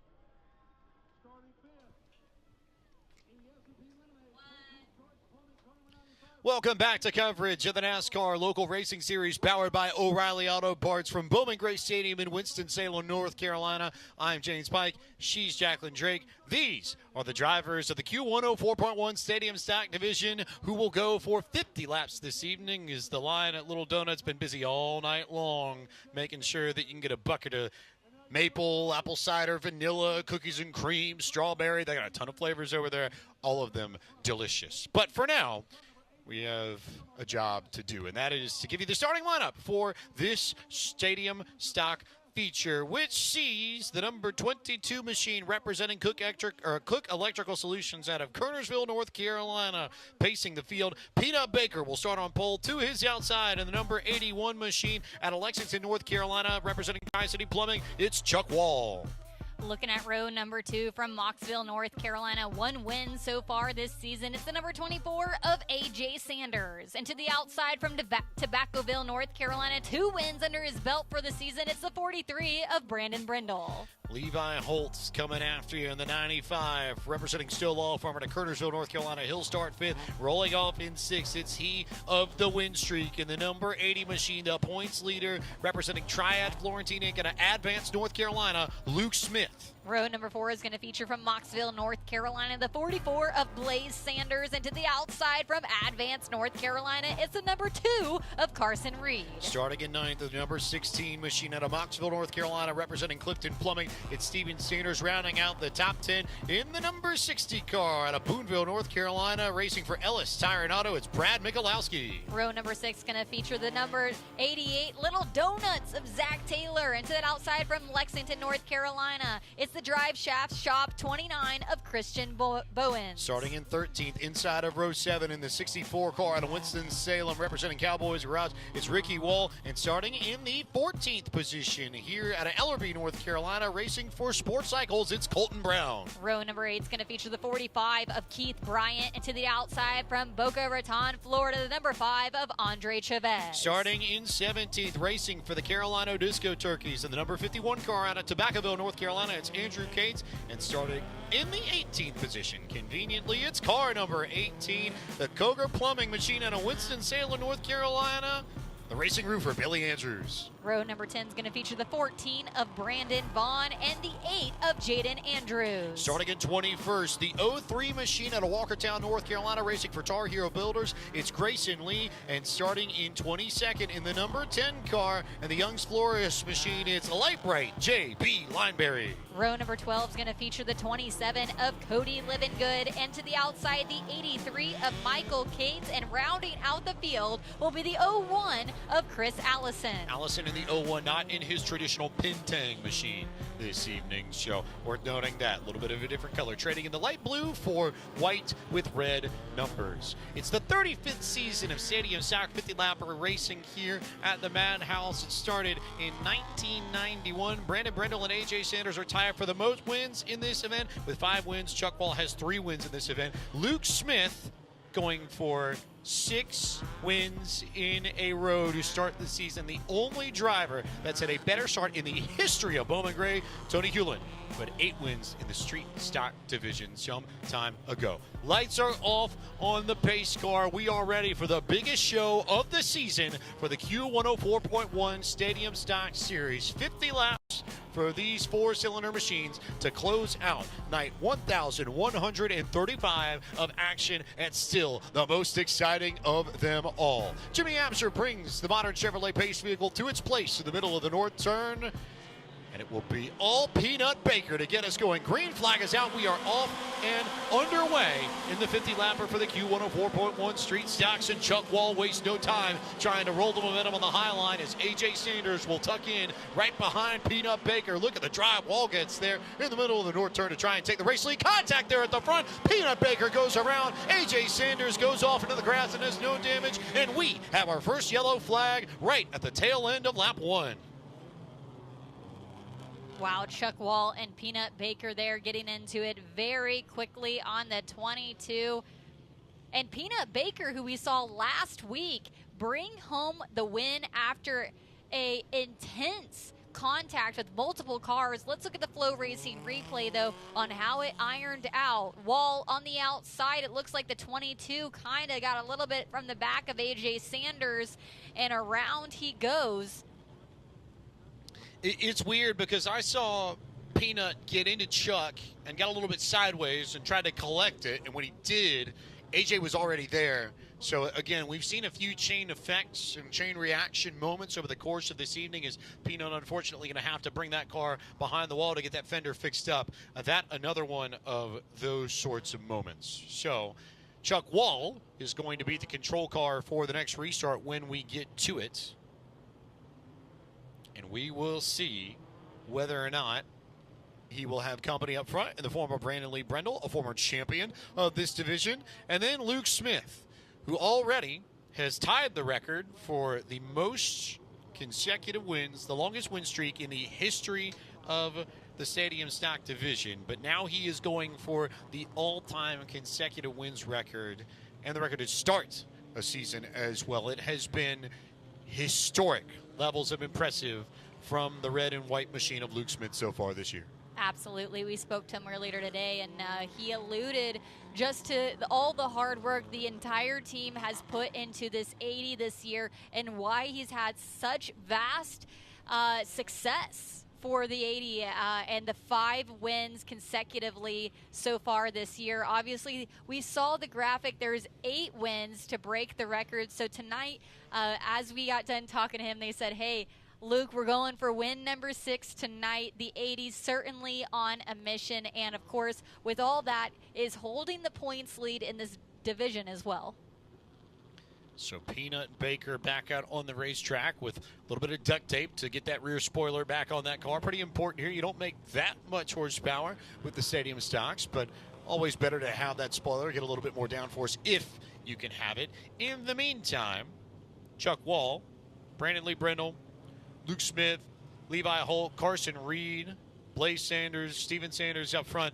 They qualified for their starting positions and then redrew the top 6 positions. So a little bit of a tweak of things, but maybe not a huge shocker when you think about those who had the pace and had the speed. Your top qualifiers, Luke Smith, Brandon Lee Brendel, Chuck Wall, Levi Holt, Peanut Baker, A.J. Sanders were all top 6. Baker and Sanders involved in that incident. They're the only ones, obviously not up there, but the fastest drivers consistently in the Stadium Stock division, usually are the ones that start up front here, and it gives you great battles right up near the front. A little bit different. We see a lot more coming and going, I think, in this division, and a lot of charges from deep. Usually they're drawing for their starting positions. This is more of a straight-up Western-style shootout.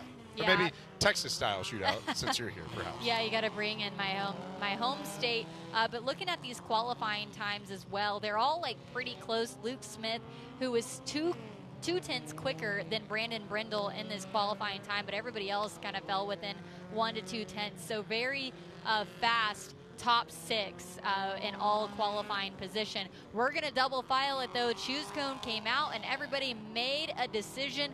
Chuck Wall now on the front row, and to the outside, it's the 95 of Levi Holt. Pace car back in. Chuck Wall in control. Levi Holt on the outside. We're back to green flag racing here in the Stadium Stock 50. Chuck Wall with a good run there on the bottom immediately gets to the inside. Holt, Brendel, Smith, Carson Reed all in line just behind Blaze Sanders stuck up top. Steven Sanders getting to the inside. A little bit of action there between Sanders family members. And Blaze Sanders just losing pace. Brad Michalowski now going down to the bottom 2. So Blaze Sanders going to fall from 4th all the way back to 8th. Meanwhile, how about Luke Smith to the inside of Brandon Lee Brendel? Luke Smith going to peek down to the 43, halfway on that car now, side by side as they head into turns 1 and 2. Let's see if he can hold them off, and he does. Luke Smith now taking over in the 3rd position. Luke Smith now up to 3rd, has about 42 laps to go get the final 2 spots, and 42 laps to continue to keep this win streak alive. Lap traffic already starting to become a factor for Chuck Wall. See the 45 machine slow on the racetrack. It's Keith Bryant trying to keep up with pace, but struggling to do so. JB Lineberry also struggling to keep up the pace as Luke Smith has found the rear bumper of Levi Holt. We now have a battle on our hands for 2nd. Luke Smith trying to capitalize and make something as he moves towards the front of this field. Now looks at the inside of the 95 of Levi Holt, but there's lap traffic right here. He has to break it and get back behind the 95. Let's try again now on the back stretch, the 80. Trying to reel in the 95, now on the back bumper of the 95. A little bit shot from behind, 3 and 4. Here we go, off the exit of the corner, down the front straightaway. 3 wide there in the corner. Contact between Levi Holt and the 45 machine of Keith Bryant as Luke Smith was already down on the inside and almost used the lap car as a little bit of a helper, maybe a bumper to complete the pass if anything else. So Luke Smith now up to 2nd. Chuck Wall trying to work his way around A.J. Sanders just up ahead, and Sanders is not making it easy, and this will allow Luke Smith to reel in Chuck Wall for the race lead. Chuck Wall has been strong in that 81, but getting around this lap traffic has been a little bit of a challenge as they're up and down on the track. A.J. Sanders now in front of the 80 as Luke Smith looks to the outside to get around him. So now Chuck Wall and Luke Smith 1-2. They're going to have some double file lap traffic up ahead, and then it's not too long before they start catching the meat of this field. And Austin and Andrew Cate sort of towards the back there. They're the first ones that I spot, or Cody Livigood actually in the 27. Really the first car that's sort of the back end of that group, and that's when it's really going to get tricky for Chuck Wall. The lap cars he's passing really sort of running at a different pace, but once he gets to the 27 machine, that's about where the field's sort of running at the standard sort of average pace for most of these cars. Luke Smith now around more lap traffic as Chuck Wall continuing to lead the way and has crafted his way through the traffic actually pretty eloquently here, but now it's just them two with a little bit of space between them. The lap traffic certainly is putting in play though now. 17 laps in the books, plenty of time left though for Luke Smith.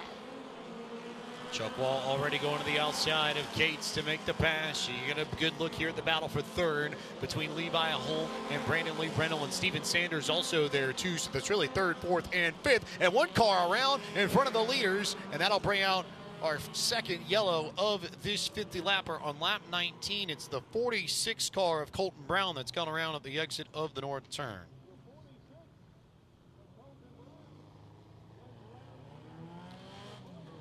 Let's go to break. While we've got a moment under yellow, we'll be back with more coverage of the Stadium Stack 50 from Bowman Gray after this on Flow Racing.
Welcome back to coverage of the NASCAR Local Racing Series powered by O'Reilly Auto Parts here from Bowman Gray Stadium in Winston-Salem, North Carolina. Jacqueline Drake, James Pike, here to bring you all the action and a good look at what happened to Colton Brown, who was already around and facing the wrong direction by the time our cameras caught him here. And you can see the fluid just on the outside there.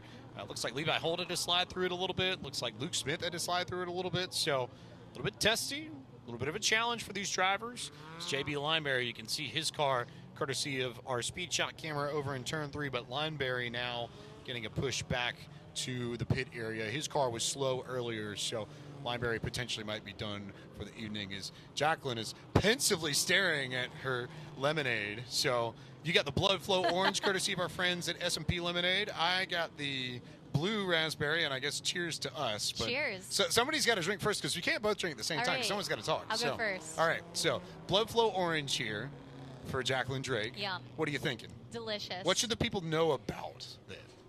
It tastes like a very nice, fresh lemonade, which there's nothing better than a fresh lemonade. They're out there just squeezing the lemons, making sure we have what we need. Blue raspberry lemonade. Think lemonade, and then you add the blue raspberry popsicle or sucker. The flavor. Yeah, just yes. That that is a Seth & Company. You've done it again. That's the easiest way to put it. We're just play-by-play calling the drinking of the lemonade as. Well, we've got some time here as the track crew. You see everybody here in the track crew already getting off and getting on the leaf blower cycle. That lemonade is so good. I just love all the snacks here. You guys know I am a foodie at heart, so I'm always indulging in the Bowman Gray concessions. What did you have today, James? Honestly, just a burger with cheese. Cheeseburger? Yeah, I had chicken for lunch, so I was thinking burger probably is the way to go tonight. Okay. So, yeah. Have we seen a social media video of the concessions here at Bowman Gray yet, Jacqueline? Because that would be very much up your alley. Oh, no, I didn't do one this year. But I did go down. I was testing and trying all the different things. You can see right here. Free samples. Free samples. They have freeze-dried candy. They have snow cones. They have, what do they call it? Where the sodas and you add dirty soda? Yes, they got the dirty sodas, the apple cider, the donuts. There's ice cream. D'Lo had a hot dog today. I had chicken tenders, nachos. I mean, yeah, there we go. There's best sip there in it the is. South. There's SP the dirty lemonade. soda. And, oh, wait, that's the lemonade stand. Right, right. And also, while they're working at it, as we come back to the choose, a moment of appreciation in particular for our camera operators this evening. Ryan Gavel, Viv Sharma, Elgin Trailer, and Speedy over in turn 3, bringing you all the pictures from Bowman Gray. A tremendous hats off to them and a whole bunch of other people that we're going to give credit to a little bit later on our NASCAR Productions team for making all of this possible. So you can hang out at home, in your shop, at your bar, wherever you may be on this Saturday night, taking in action of the NASCAR Local Racing Series powered by O'Reilly Auto Parts here on Flow Racing from Bowman Gray Speedway. 26 laps up on the board. We're already past the halfway point of the Stadium Stock 50. Chuck Wall, Luke Smith on the inside, Brandon Lee Brendel going to the outside on our first proper restart of the evening, and Chuck Wall immediately jumps out. Luke Smith in tow close behind. This will be Luke Smith's opportunity to try and go one-on-one with Chuck Wall for the race lead. He will clear Brandon Lee Brendel, and that sets up a big fight. Brendel gets into the back of Luke Smith and only dents up his own hood. The driver who's been strong all season long has been sitting in the second position, now has a chance to reel in the 81 of Chuck Wall as they head into turns 3 and 4. He closes the gap just a little bit, but needs a little bit more as they head to the front straightaway. Now into 1 and 2. He does it again. He's to the back bumper of the 81. How good is Luke Smith, and what kind of piece does he have? Was it just momentum? Was it just consistency? Was it just magic? Or is this really an all-time great piece of machinery underneath Luke Smith? The red and white car now trying to find a way to get to the inside. Didn't get the greatest of runs on the back straightaway, and Wall's going to dive it in deep into the corner to try and play defense. 29 laps on the board. Brandon Brendel in that third position, despite the contact and a little bit of damage. That 43 is closing in the gap as the battle for the first position heats up. The 80 peeks to the inside. He can't make it work. Lap traffic underway. Now he looks to the inside. A car is in the way. They're going to go 3 wide just a little bit. Now sorted on out into 1 and 2. Luke Smith really had to figure that one out. JB Lineberry was in the way. How do you pick your way around the lap traffic here? To the outside they will go. And Chuck Wall's going to get stacked up. They are double wide here. There's nowhere for Wall to go. He's going to move the lap traffic out of the way and create a hole for himself. And then the 03 is going to get right out of the way, and that actually might have given Chuck Wall a car length's worth of breathing room in the end. Wow, lap traffic in the grass just a little bit as they sorted on further out back. Chuck Wall now leading the way, but here comes Luke Smith again. He's reorganized his books and he's ready to hit the record book again. Here he comes, closing the gap on the 81, but there's more traffic up ahead. Luke Smith continuing to hound Chuck Wall for all he is worth. He has not gotten away, but the yellow flag is out again. The 5 machine has come to a stop on the back straightaway, and that brings out caution number 3 of this race. Caution flag out for the number 5 of Andre Chavez. He was one of the lap cars that was in the grass earlier. As we will sort out this lineup, the Citrus Safe Cleaners track cleanup happening underway right now to get the 5 pushed off of the track. James, man, this is everything and more that Luke Smith wanted to see happen. Another caution, a way to reset the table. I don't think Chuck Wall has the car that's faster over the 80, but this battle is certainly very strong between these two. It is going to be so entertaining to watch these two. The lap traffic sort of got in the way there and made it very complicated. We saw Chuck Wall starting to get physical with some of the folks towards the back of the field just to create a hole, create a gap. He knows that if he gets stuck up behind them, that's Luke Smith's opportunity. So now, clean racetrack, 15 laps to go. We are within the normal window of a stadium stock race. So now you can effectively treat this as if it were a regular stadium stock race. Absolutely. They'll be able to approach it as they do a weekly show. As we see 1 and 2, AJ Sanders has now exited the track as well. But let's take a look at Miklowski here, the number 60. He started in the 10th position, now has worked his way all the way up in 4th, currently sitting in the top 5 of the standings. And I was watching him a bit, James, and that 60 is quick, so he might actually have something for the top 3. Just depends on what kind of restart I think your leaders get and whether or not Mikulowski is able to keep pace with them. I'd say about the first 5 or 6 cars in this field, all the way back to Steven Sanders, have at some point in the season shown the ability to run up front, run in the lead. Choose cones coming out, so we're going to figure out our formation and our grid for our restart this next time by. 36 laps coming to 37. Restart going to come on 38. Who goes where? Chuck Wall to the inside, Luke Smith to the inside as well. Brandon Lee Brenda will go high, and Mikulowski will go high too. Waiting to see who's going to be the next to go up top. It's Blaze Sanders who will head up there. Everybody else, Christian Bowens also decided to go into the high line, as did Chris Allison. As we get set for a restart that will come on lap 38, working our way towards 10 laps to go here at Bowman Gray. Wall, Smith, experience and the streak all coming to the fore. Green flag will come out once again. We're off and racing, and a better jump from Chuck Wall this time by. Brendel could not stay with him. Luke Smith going to try and finish off the pass for seconds. Not clear of Brendel yet. Good run there from the former champion of this division on the high line, but it won't be enough. Luke Smith now clear and back to P2.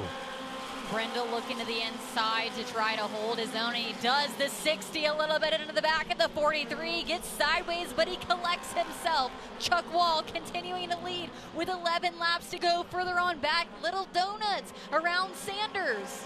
Steven Sanders got underneath Levi Holt, working for the 4th position now, and will get it. Holt tried to repay the favor. Might get a run here down the back straightaway. Steven Sanders, though, with a good gap and should be able to hang on to the spot. So locks down 4th for the moment. But Luke Smith's got not a lot of time, but he's going to get a breather and a break here. Yellow flag out. 1 car around over in the corner. It's Brandon Vaughn, who is spun to the inside of the racetrack.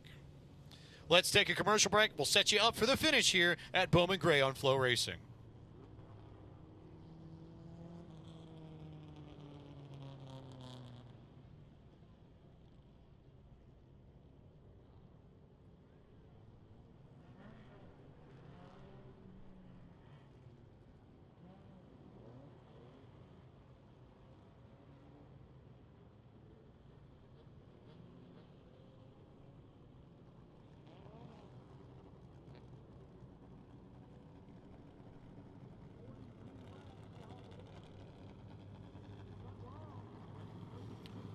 We are back at Bowman Gray Stadium.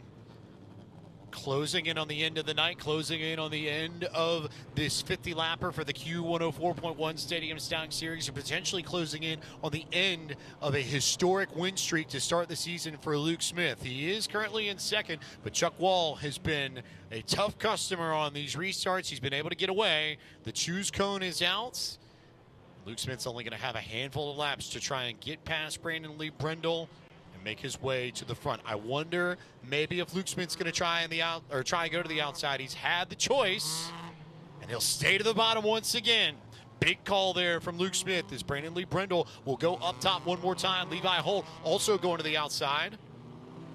Christian Bowens goes up high. Chris Allison goes up high. Jaden Andrews up top there. Colton Brown to the outside. A lot of people up there, Jacqueline. Yeah, absolutely. I am a bit concerned for Luke Smith. I think if I was in that position, I probably would have chosen the outside because it's like, how are you going to gain advantage with such few laps to go if he can't close the gap on speed? But we're going to find out, James. Choices that have consequences. How will it bear out for Brandon Lee Brindle, for Chuck Wall, for Luke Smith, for everybody in this field as we go back to green flag racing on lap 44. Luke Smith trying to shove Chuck Wall past. Brandon Lee Brindle trying to clear Luke Smith to get second. Luke Smith still to the inside. Brindle tries to crowd contact between the two of them. Chuck Wall just getting away more and more. Car around further on back, the 29 in the grass, but we're staying green. They're 3 wide now. Further on back, the battle for 4th, 5th, and 6th. Chuck Wall continuing to lead. A caution flag now is going to come out. Christian Bowens got turned around towards the back of the field at the exit of the north turn. Came to a stop, could not get it back going, and brings out caution flag number 4 of this stadium stock feature on lap 46. We'll get a good look at our Hudson Auto Works replay, and we'll see what happened to Christian Bowens. Contact there with Jaden Andrews in the center of the corner. Whoa. Pretty classic, I would say. Honestly, he kind of got squeezed from both sides. He really couldn't move up and get out of the way anyways. We are only a handful of laps left in this feature event, which means we are going to go single file restart. This time by flagman's going to show 1 to go. Chuck Wall continuing to lead the way over this field. Luke Smith holding on to the 2nd position, and Brandon Brindle rounding out podium in the 43. I feel like we need some spaghetti western music for this, because it's going to be a shootout between Chuck Wall and Luke Smith and Brandon Lee Brindle, perhaps. If you can find a way to get underneath Luke Smith here to start this. Lights off on the pace car, green-white checker. Can Luke Smith maintain this historic run to start the year, or will Chuck Wall break the streak and find his way into victory lane for another 50-lapper in the stadium stocks? 2 laps to go at the stripe, and boy, did Brandon Lee Brindle get into the back of Luke Smith on that restart. Man, no love from the 43 there. Going to push all he can do, but the 81 of Chuck Wall is going to fire off strong, but Luke Smith is not going to let him run away too soon. They head into turns 3 and 4. Closes the gap a little bit, but does he have enough time? White flag out this time as they head into turns 1 and 2. It's going to be in turn 3, or it's not going to happen if you're Luke Smith. Chuck Wall with about maybe half a car length. What does Luke Smith do in the corner? He tries, and Chuck Wall got sideways, but he was able to hang on just enough. The streak is over. Chuck Wall is back in victory lane and wins the 50-lapper for the Q104.1 Stadium Stocks. Chuck Wall is going to receive a congratulations from Luke Smith as he passes on by. Man, what a race this was. But Chuck Wall, the 81, he showed his muscles tonight, and he is your Stadium Stock 50-lap winner. 39th career win in the Stadium Stock, 2nd all-time on the Stadium Stock win list as he grabs the Bowman Gray embroidered checkered flag. Chuck Wall gets it done again in a 50-lapper at Bowman Gray. He is familiar to this territory, but also we would be remiss not to give a tip of the cap, proverbially speaking, to Luke Smith for the history that he set. One of the greatest starts to any season in the history of Bowman Gray. So brought it home second. Great points tonight, too. But what a beat in the record books Luke Smith is set to. Absolutely. He's had a great run this season, and he gave it a great showing tonight and certainly did his best. But I also want to give a hats off to the fact that he did it very clean. He had the opportunity to be a bit more aggressive, but he didn't. So great job by him. But Chuck Wall, atop of the field for the Stadium Stocks tonight as he enters into victory lane. He goes into victory lane. We will go down to Bowman Gray Stadium PA announcer Randy Pulliam for the interview. Car number 81.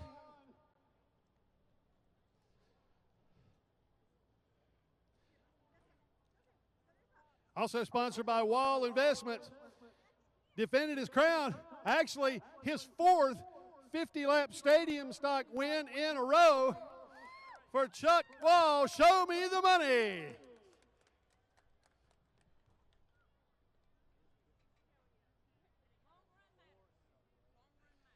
Let him hear it, race fans.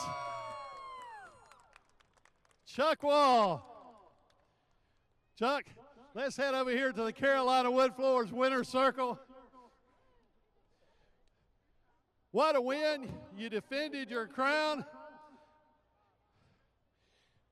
You led most of the way, but I'll tell you what, it wasn't that easy. I was watching you hit some lap traffic at the end of lap 31, got a little squirrely there, a little interesting.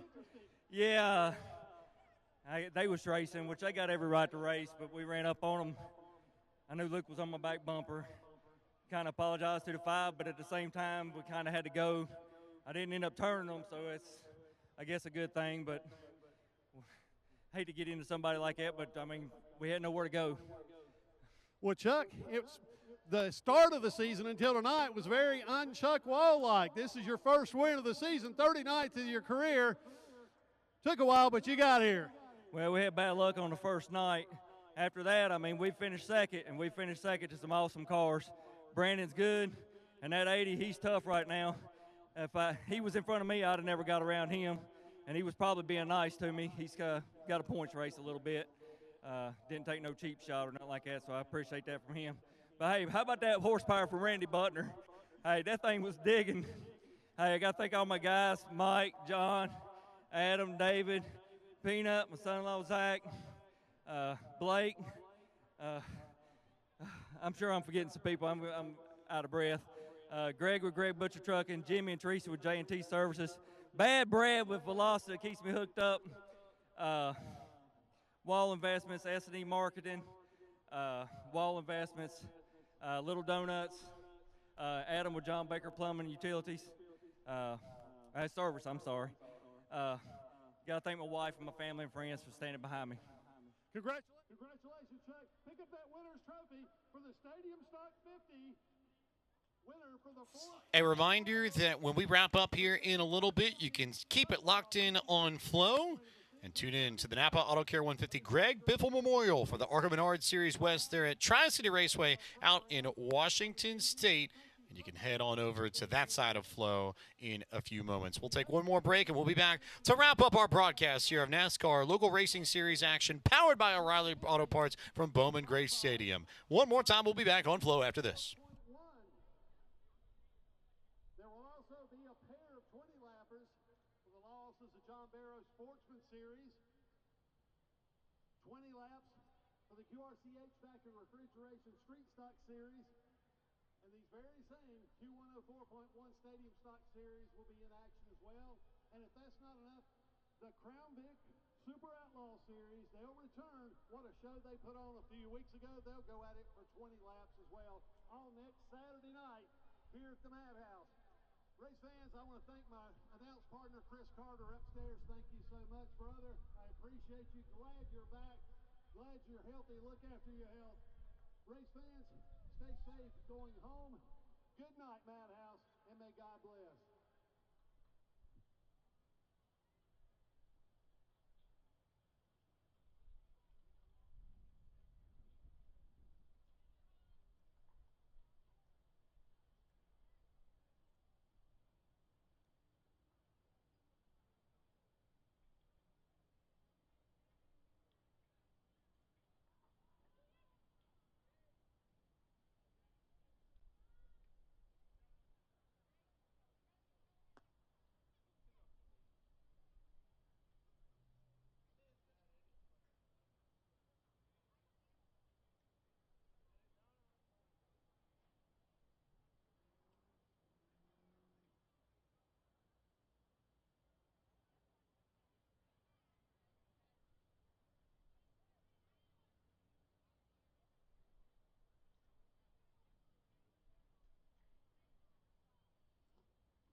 Welcome back to coverage of the NASCAR Local Racing Series powered by O'Reilly Auto Parts here from Bowman Gray Stadium in Winston-Salem, North Carolina.